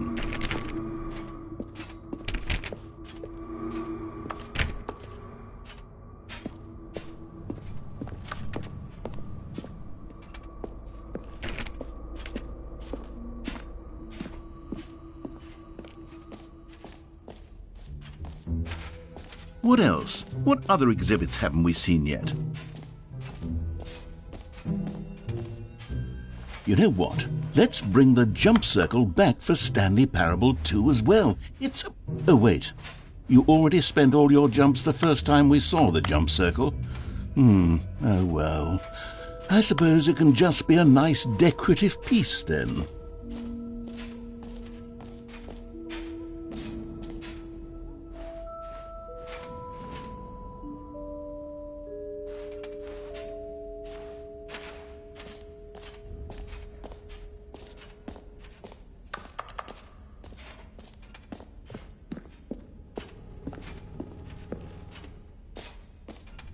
Ah, collectibles. Now it's a real video game. In the Stanley Parable 2, you'll run around gathering up these miniature Stanley figurines. And what's truly innovative is that there will be no reward for collecting all of them. I don't want to stifle the intrinsic joy of watching a number go up. You simply collect all of them, and then you move the hell on with your unremarkable life.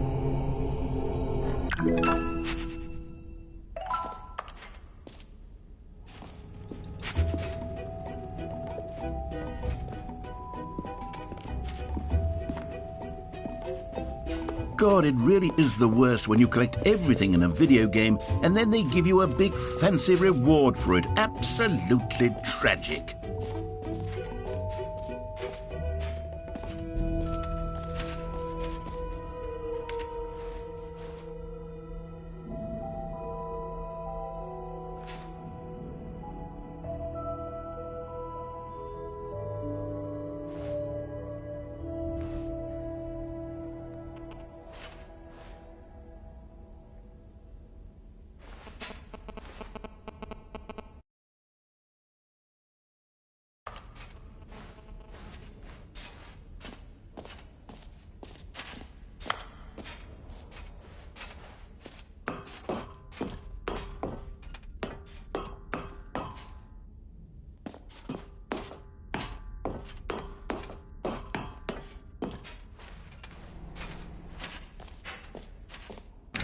For the Stanley Parable 2, I asked myself, what do players really want? And of course, the first and most obvious answer is that they want to be individually recognized and validated as people.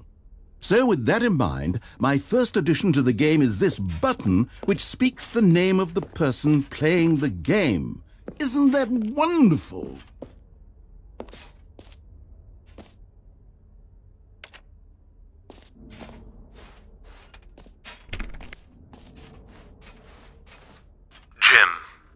Sorry, I should have clarified. Right now, the button only says the name Jim. But of course, in the final game, this button will say your name, whatever name that is.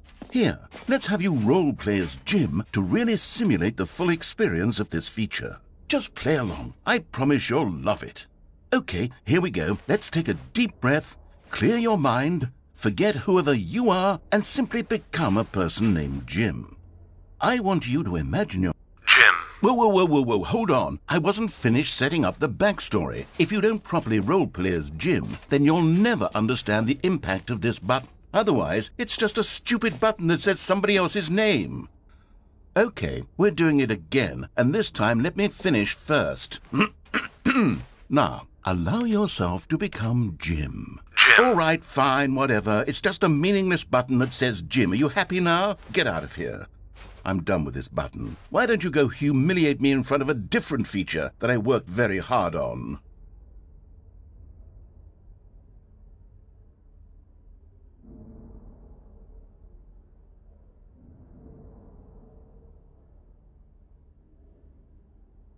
Jim. See, if you'd only played along, that would have been your name, the button says. But no.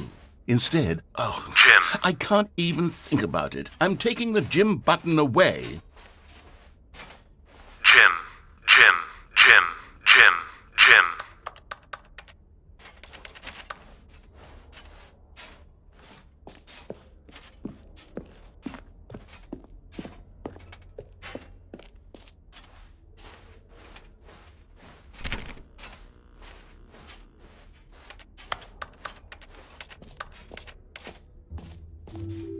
Maybe I'll only let people named Jim play the Stanley Parable too. They would appreciate what I've created here.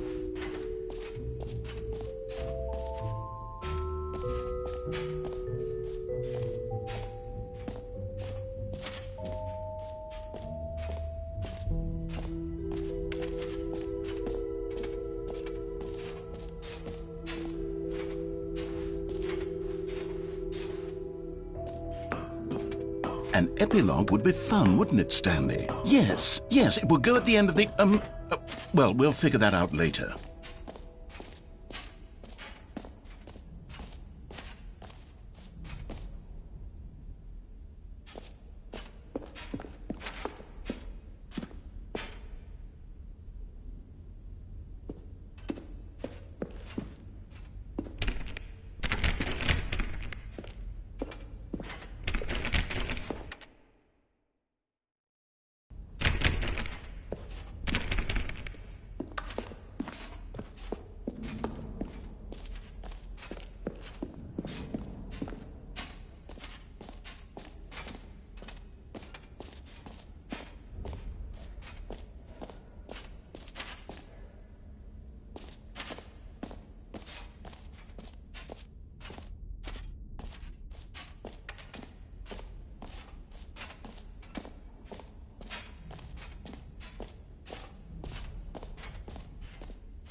All right, have you seen everything you wanted to? Ready to move on now?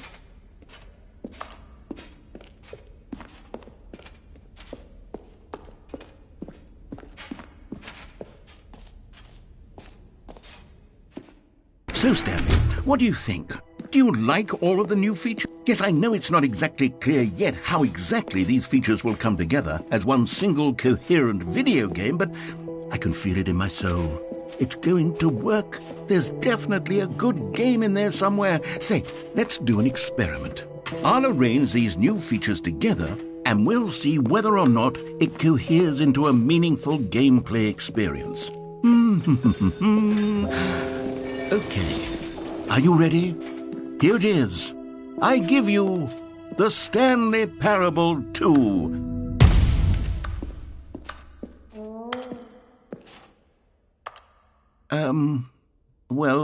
I mean, there's potential here, right? It's sort of... Okay, never mind. Hold on, let me do a different arrangement. Okay, yes, this is much better. I feel good about this. Here we go. Version 2. Who am I kidding, Stanley? This isn't a coherent video game at all. It's a lot of gags. And I do very much enjoy creating gags, but they don't add up to anything. I wanted more than anything to create a sequel that would capture all the magic of the first game. I wanted fans to love it. No matter how good these gags are, they won't stand on their own. They would need the structure and the gameplay of the original. Wait, maybe that's it. I can take the original Stanley Parable and simply, well, insert a few of my new features into it. Tastefully, of course. With respect. With care for the vision and integrity of the original game. Would it possibly work? I suppose it could. But it would need a really, really tremendous title screen. A title screen that says with bold and uncompromising conviction, "This is the Stanley Parable 2. Let me see if I can whip something up. All right, perfect. Go ahead. Take a look.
This is the story of a man named Stanley. Stanley worked for a company in a big building where he was employee number 427. Employee number 427's job was simple. He sat at his desk in room 427 and he pushed buttons on a keyboard. Orders came to him through a monitor on his desk, telling him what buttons to push, how long to push them, and in what order. This is what employee 427 did every day of every month of every year. And although others might have considered it soul-rending, Stanley relished every moment that the orders came in, as though he had been made exactly for this job. And Stanley was happy. And then one day, something very peculiar happened. Something that would forever change Stanley. Something he would never quite forget. He had been at his desk for nearly an hour when he realized that not one single order had arrived on the monitor for him to follow. No one had showed up to give him instructions, call a meeting, or even say hi. Never in all his years at the company had this happened, this complete isolation. Something was very clearly wrong. Shocked, frozen solid, Stanley found himself unable to move for the longest time. But as he came to his wits and regained his senses, he got up from his desk and stepped out of his office.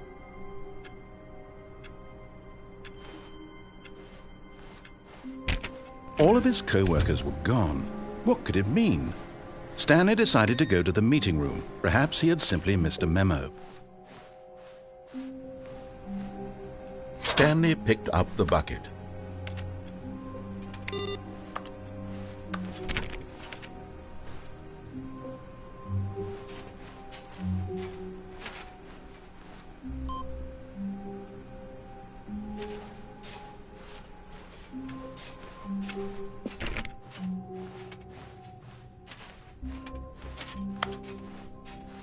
Stanley clutched the bucket tightly to his chest and entered the door on his left.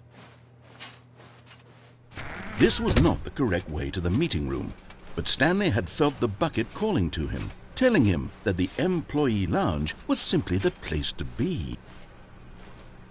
And here it was. Had the bucket turned out to be correct? Was this better than the meeting room? Yes, Stanley thought to himself. Yes, perhaps it truly was.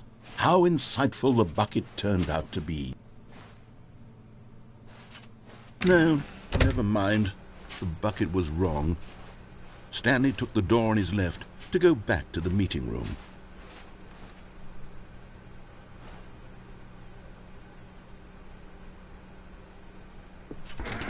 No, said the bucket. Don't go to the meeting room. Go somewhere else. The cargo lift, yes. Go. Good, said the bucket. Now ride the lift all the way to the top. There's something up there I need you to do. Stanley did not question why or how this bucket was speaking to him. It should have alarmed him, of course, because buckets can't talk.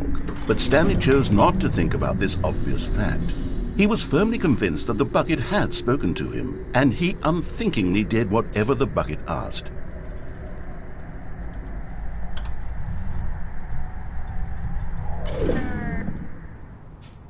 In here, said the bucket. Go into this dark room over here. Stanley once again obeyed blindly.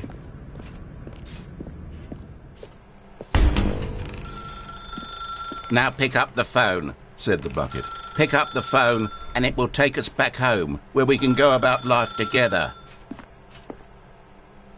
Whoa, hold on. Why did you unplug the phone? Were you trying to resist the bucket's orders? Stanley, I was joking. Obviously, the bucket isn't talking to you and telling you to do things. Buckets can't talk. It was a joke. Don't you get the joke? It's funny, Stanley. A talking bucket. Can't you see? Oh, goodness. I must have really bungled up the delivery if you actually took me seriously. Where did I mess up the joke? Should I have paused for longer or spoken quicker? Comedic timing is so difficult. I wish I were better at it. But there isn't exactly an instructional video on comedy that one can watch to fully... Oh, wait, yes, there is. It's sitting right here. Let's take a look. What is comedic timing? What is comedic timing? How does it work? How long should it last? How can it be used to effectively silence your political enemies? And more importantly, can it be taught in its entirety within 90 seconds? Thankfully, the answer to all of these questions is yes. Let's dive deeper. If you've ever told a joke or made someone laugh, in all likelihood, you did it while standing 50 to 80 centimeters from them in a room of no more than 76 degrees Fahrenheit, with one of your arms raised straight upward at a 15-degree angle from your body. These are the optimal conditions for good comedic timing. To begin the joke, start by stating and spelling your name. Next, provide a brief synopsis of the joke, including the specific times at which the recipient of the joke will laugh, and then spell out your name a second time. With these steps complete, it's time to begin the humor. Speak the entire joke in no more than 18 seconds and no less than 13 and a half. Pausing only for bathroom breaks when necessary. When the joke has concluded, it is customary to inform your listener that the joke is over by declaring in your loudest possible voice, "I'm Dunny with the funny." let's practice screaming, "I'm Denny with the funny," now.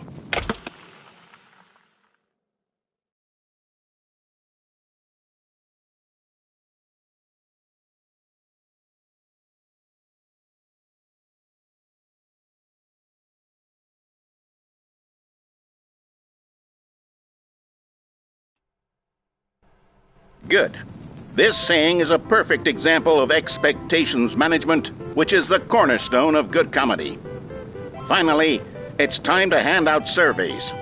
Collecting hard data from your audience on how rapt they were throughout the joke is the only way to grow or learn as a comedian. An effective survey should be no less than 10 pages long and should include the same question reprinted several times, just to ensure the survey taker is actually paying attention and not simply filling in answers at random. And that's all there is. With these strategies at your disposal, you'll have audiences doubled over in laughter and even tripled over in laughter in no time at all. Just remember to let them stop laughing at some point, you gut-busting little scamp. After all, we're each of us needed on the front lines of the war to fight the 12-legged invader who threaten our very existence and who very likely die in a hailstorm of bullets and mandibles. All of us must be prepared to give our lives to this noble cause, just as our children must do after us, and their children after them. Godspeed, and may Earth reign supreme. Hey, goodness, this video is a little outdated, isn't it? Well, no matter. I think the fundamentals of proper comedic timing are still as relevant today as they were back then. So with that in mind, I believe the only way forward is for us to return to the two doors and walk through all of this again, so I can try telling my story with more appropriate comedic delivery. Come along, let's head back.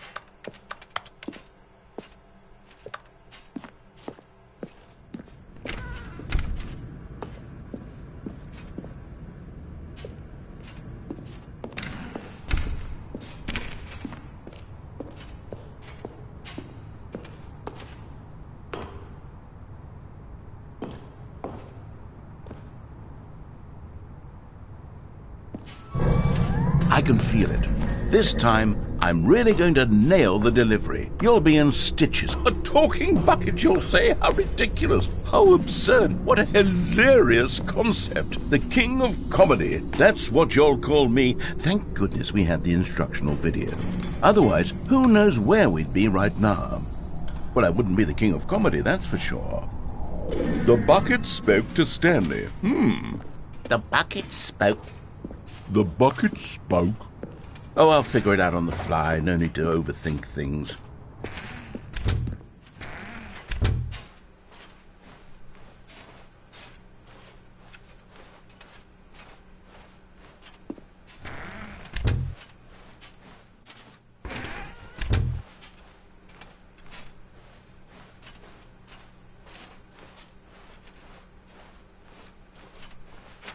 Here we go. You ready? When Stanley and the bucket came to a set of two open doors, they entered the door on the left.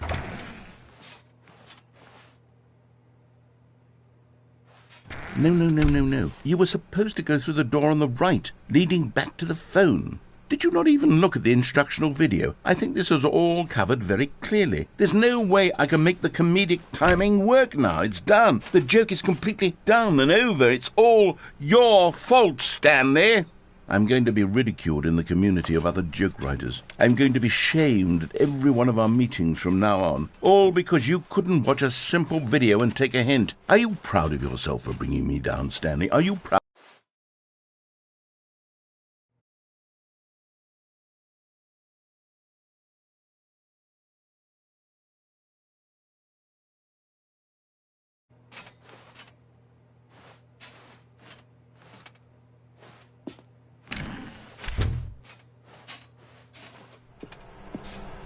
What? We're back at the phone already? No. What's going on? There was supposed to be several rooms leading up to this. There was supposed to be a build-up to this point. A dramatic display of remarkable comedic wit which culminates in this scene with the phone. But now the timing's completely off. The joke will never land. Well, not the way it was meant to. And it's all my fault. I must have forgotten that the phone room comes immediately after the two doors room. What an egregious mistake. I've made a fool of myself. I don't deserve the title of King of Comedy. I'm nothing. I'm not even the lowliest joke-telling whelp. I think I need to go back and rewatch that instructional video again. Yes, surely that will help me improve my... Stanley, you love the bucket so much it's like you... it's as though all of your other most prized possessions pale in comparison. Yes. Well, let me try that again, Stanley. I heard that you are pale with shame over how unabashedly in love with a bucket you are. No? Still not? Is it the delivery? Pale with shame. Pale with shame? Pale... What's another word to describe a bucket? Stanley, this bucket is so metal. I think I saw it playing guitar. No. We're getting away from making fun of Stanley's obsession with the bucket, which was the whole point of this. I'm no good at these jokes. I need more instructional videos. That's exactly what it is. That's what will make me the king of comedy again. More instructional videos. Let's see.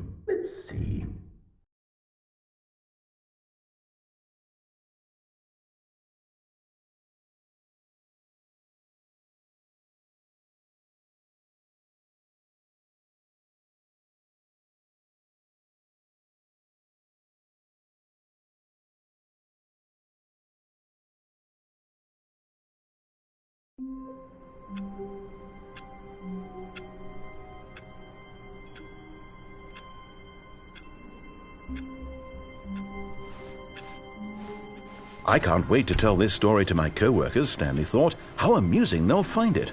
Oh, won't we all just laugh and laugh at the time I thought everyone had gone missing.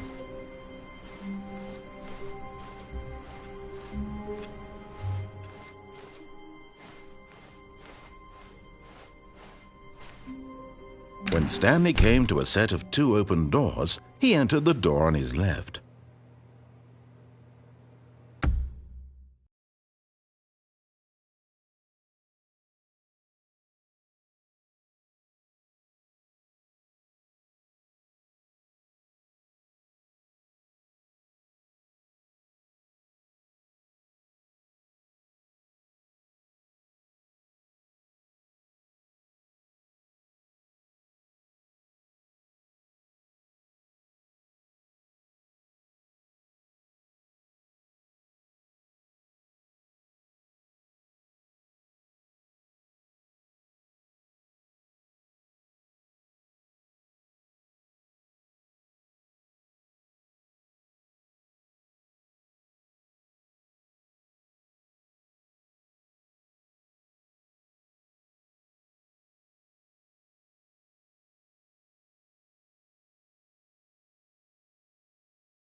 Stanley just stood there doing nothing at all. He seems to think I have nothing better to do with my time than to sit around and describe every fascinating little detail of his inability to do anything. Yet there was not a single person here either.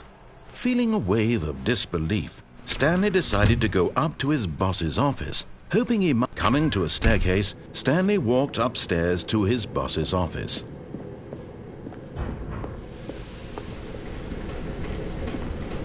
But Stanley just couldn't do it. He considered the possibility of facing his boss. Admitting he had left his post during work hours, he might be fired for that.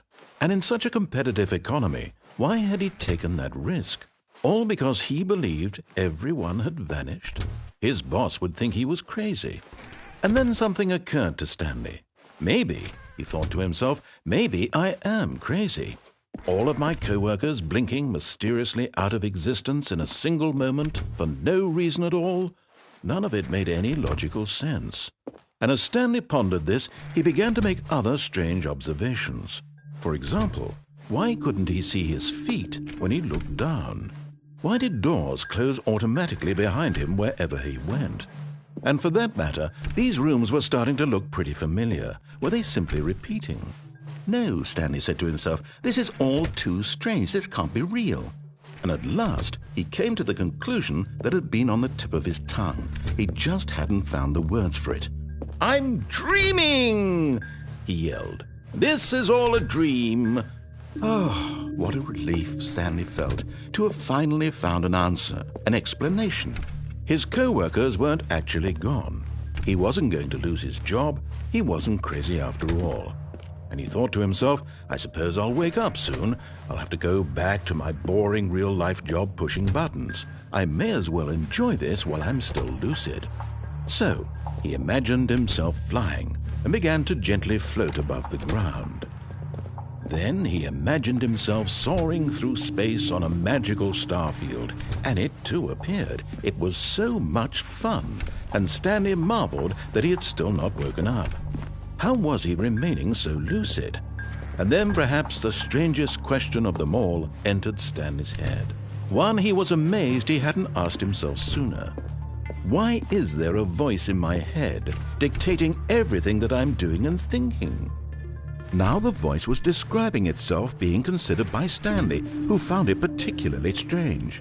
I'm dreaming about a voice describing me, thinking about how it's describing my thoughts, he thought.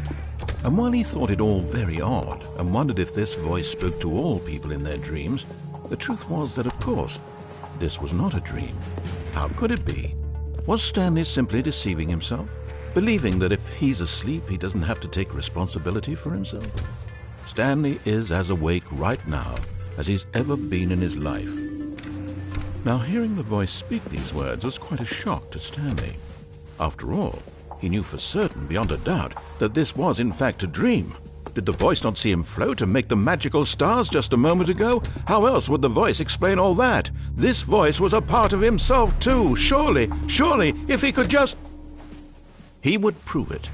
He would prove that he was in control, that this was a dream. So he closed his eyes gently, and he invited himself to wake up. He felt the cool weight of the blanket on his skin, the press of the mattress on his back, the fresh air of a world outside this one. Let me wake up, he thought to himself. I'm through with this dream. I wish it to be over. Let me go back to my job. Let me continue pushing the buttons. Please, it's all I want. I want my apartment and my wife and my job. All I want is my life exactly the way it's always been. My life is normal. I am normal. Everything will be fine. I am okay.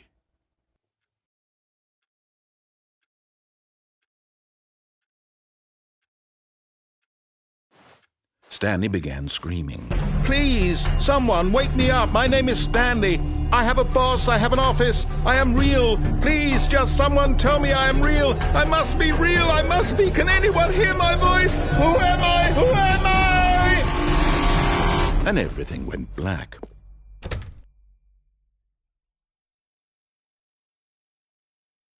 This is the story of a woman named Mariella. Mariella woke up on a day like any other. She arose, got dressed, gathered her belongings, and walked to her place of work. But on this particular day, her walk was interrupted by the body of a man who had stumbled through town talking and screaming to himself, and then collapsed dead on the sidewalk. And although she would soon turn to go call for an ambulance, for just a few brief moments she considered the strange man. He was obviously crazy, this much she knew. Everyone knows what crazy people look like. And in that moment, she thought to herself how lucky she was to be normal. I am sane. I am in control of my mind. I know what is real and what isn't. It was comforting to think this, and in a certain way, seeing this man made her feel better. But then she remembered the meeting she had scheduled for that day, the very important people whose impressions of her would affect her career, and by extension, the rest of her life. She had no time for this, so it was only a moment that she stood there, staring down at the body. And then she turned and ran.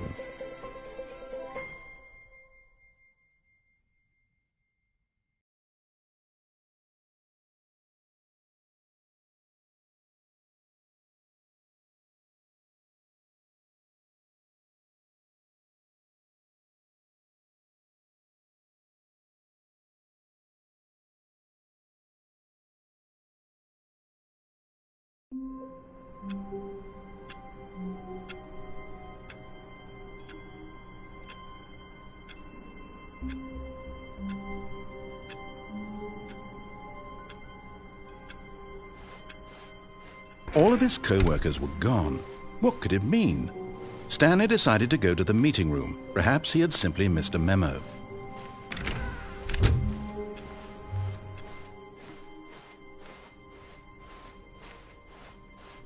When Stanley came to a set of 2 open doors, he entered the door on his left.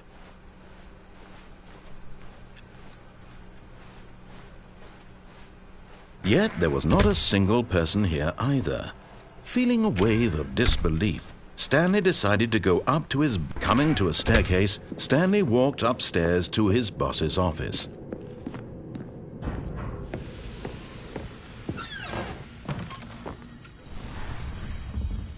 You found one of them. One of the miniature Stanley figurines. Remember, no reward for collecting all of these, only the intrinsic pleasure of a job well done. You can't buy that sort of happiness, Stanley. God knows I've tried. So, I implore you to savor each and every moment you come across one of these beautiful figurines.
Here's the door, just go.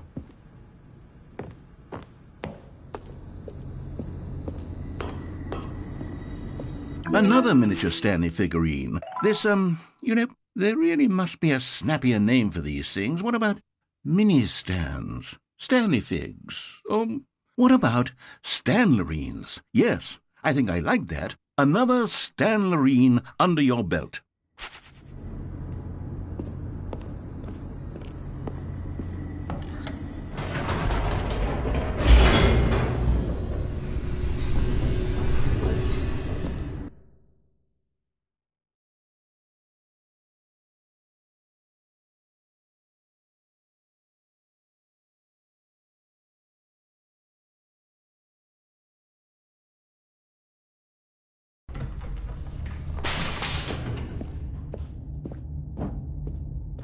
Stanley walked straight ahead through the large door that read Mind Control Facility.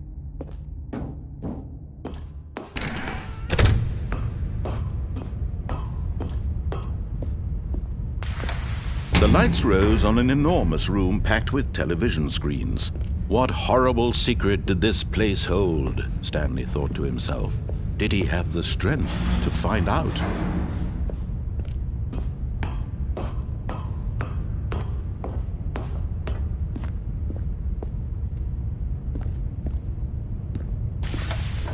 Now the monitors jumped to life, their true nature revealed. Each bore the number of an employee in the building, Stanley's co-workers. The lives of so many individuals reduced to images on a screen, and Stanley, one of them, eternally monitored in this place where freedom meant nothing.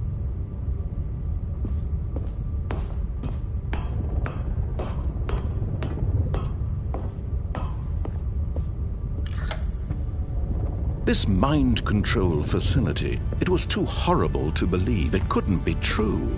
Had Stanley really been under someone's control all this time? Was this the only reason he was happy with his boring job? That his emotions had been manipulated to accept it blindly? No, he refused to believe it. He couldn't accept it. His own life in someone else's control? Never! It was unthinkable. Wasn't it? Was it even possible? Had he truly spent his entire life utterly blind to the world? But here was the proof, the heart of the operation. Controls labeled with emotions, happy or sad or content, walking, eating, working, all of it monitored and commanded from this very place. And as the cold reality of his past began to sink in, Stanley decided that this machinery would never again exert its terrible power over another human life. For he would dismantle the controls once and for all.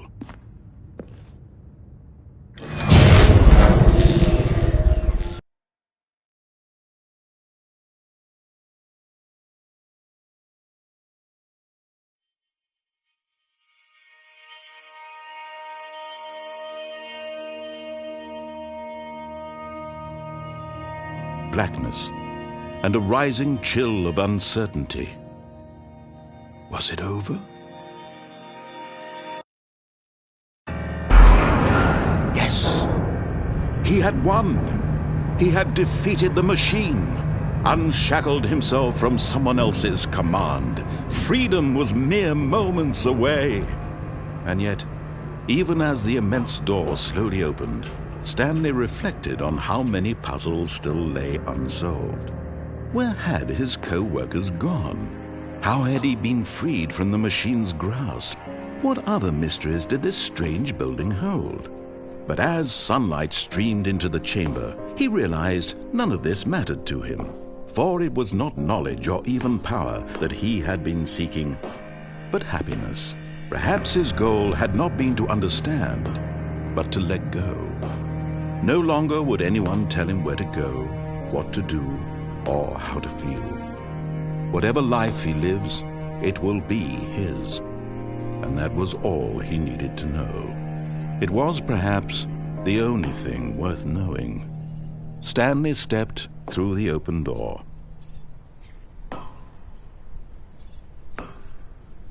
Stanley felt the cool breeze upon his skin, the feeling of liberation, the immense possibility of the new path before him. This was exactly the way, right now, that things were meant to happen. And Stanley was happy.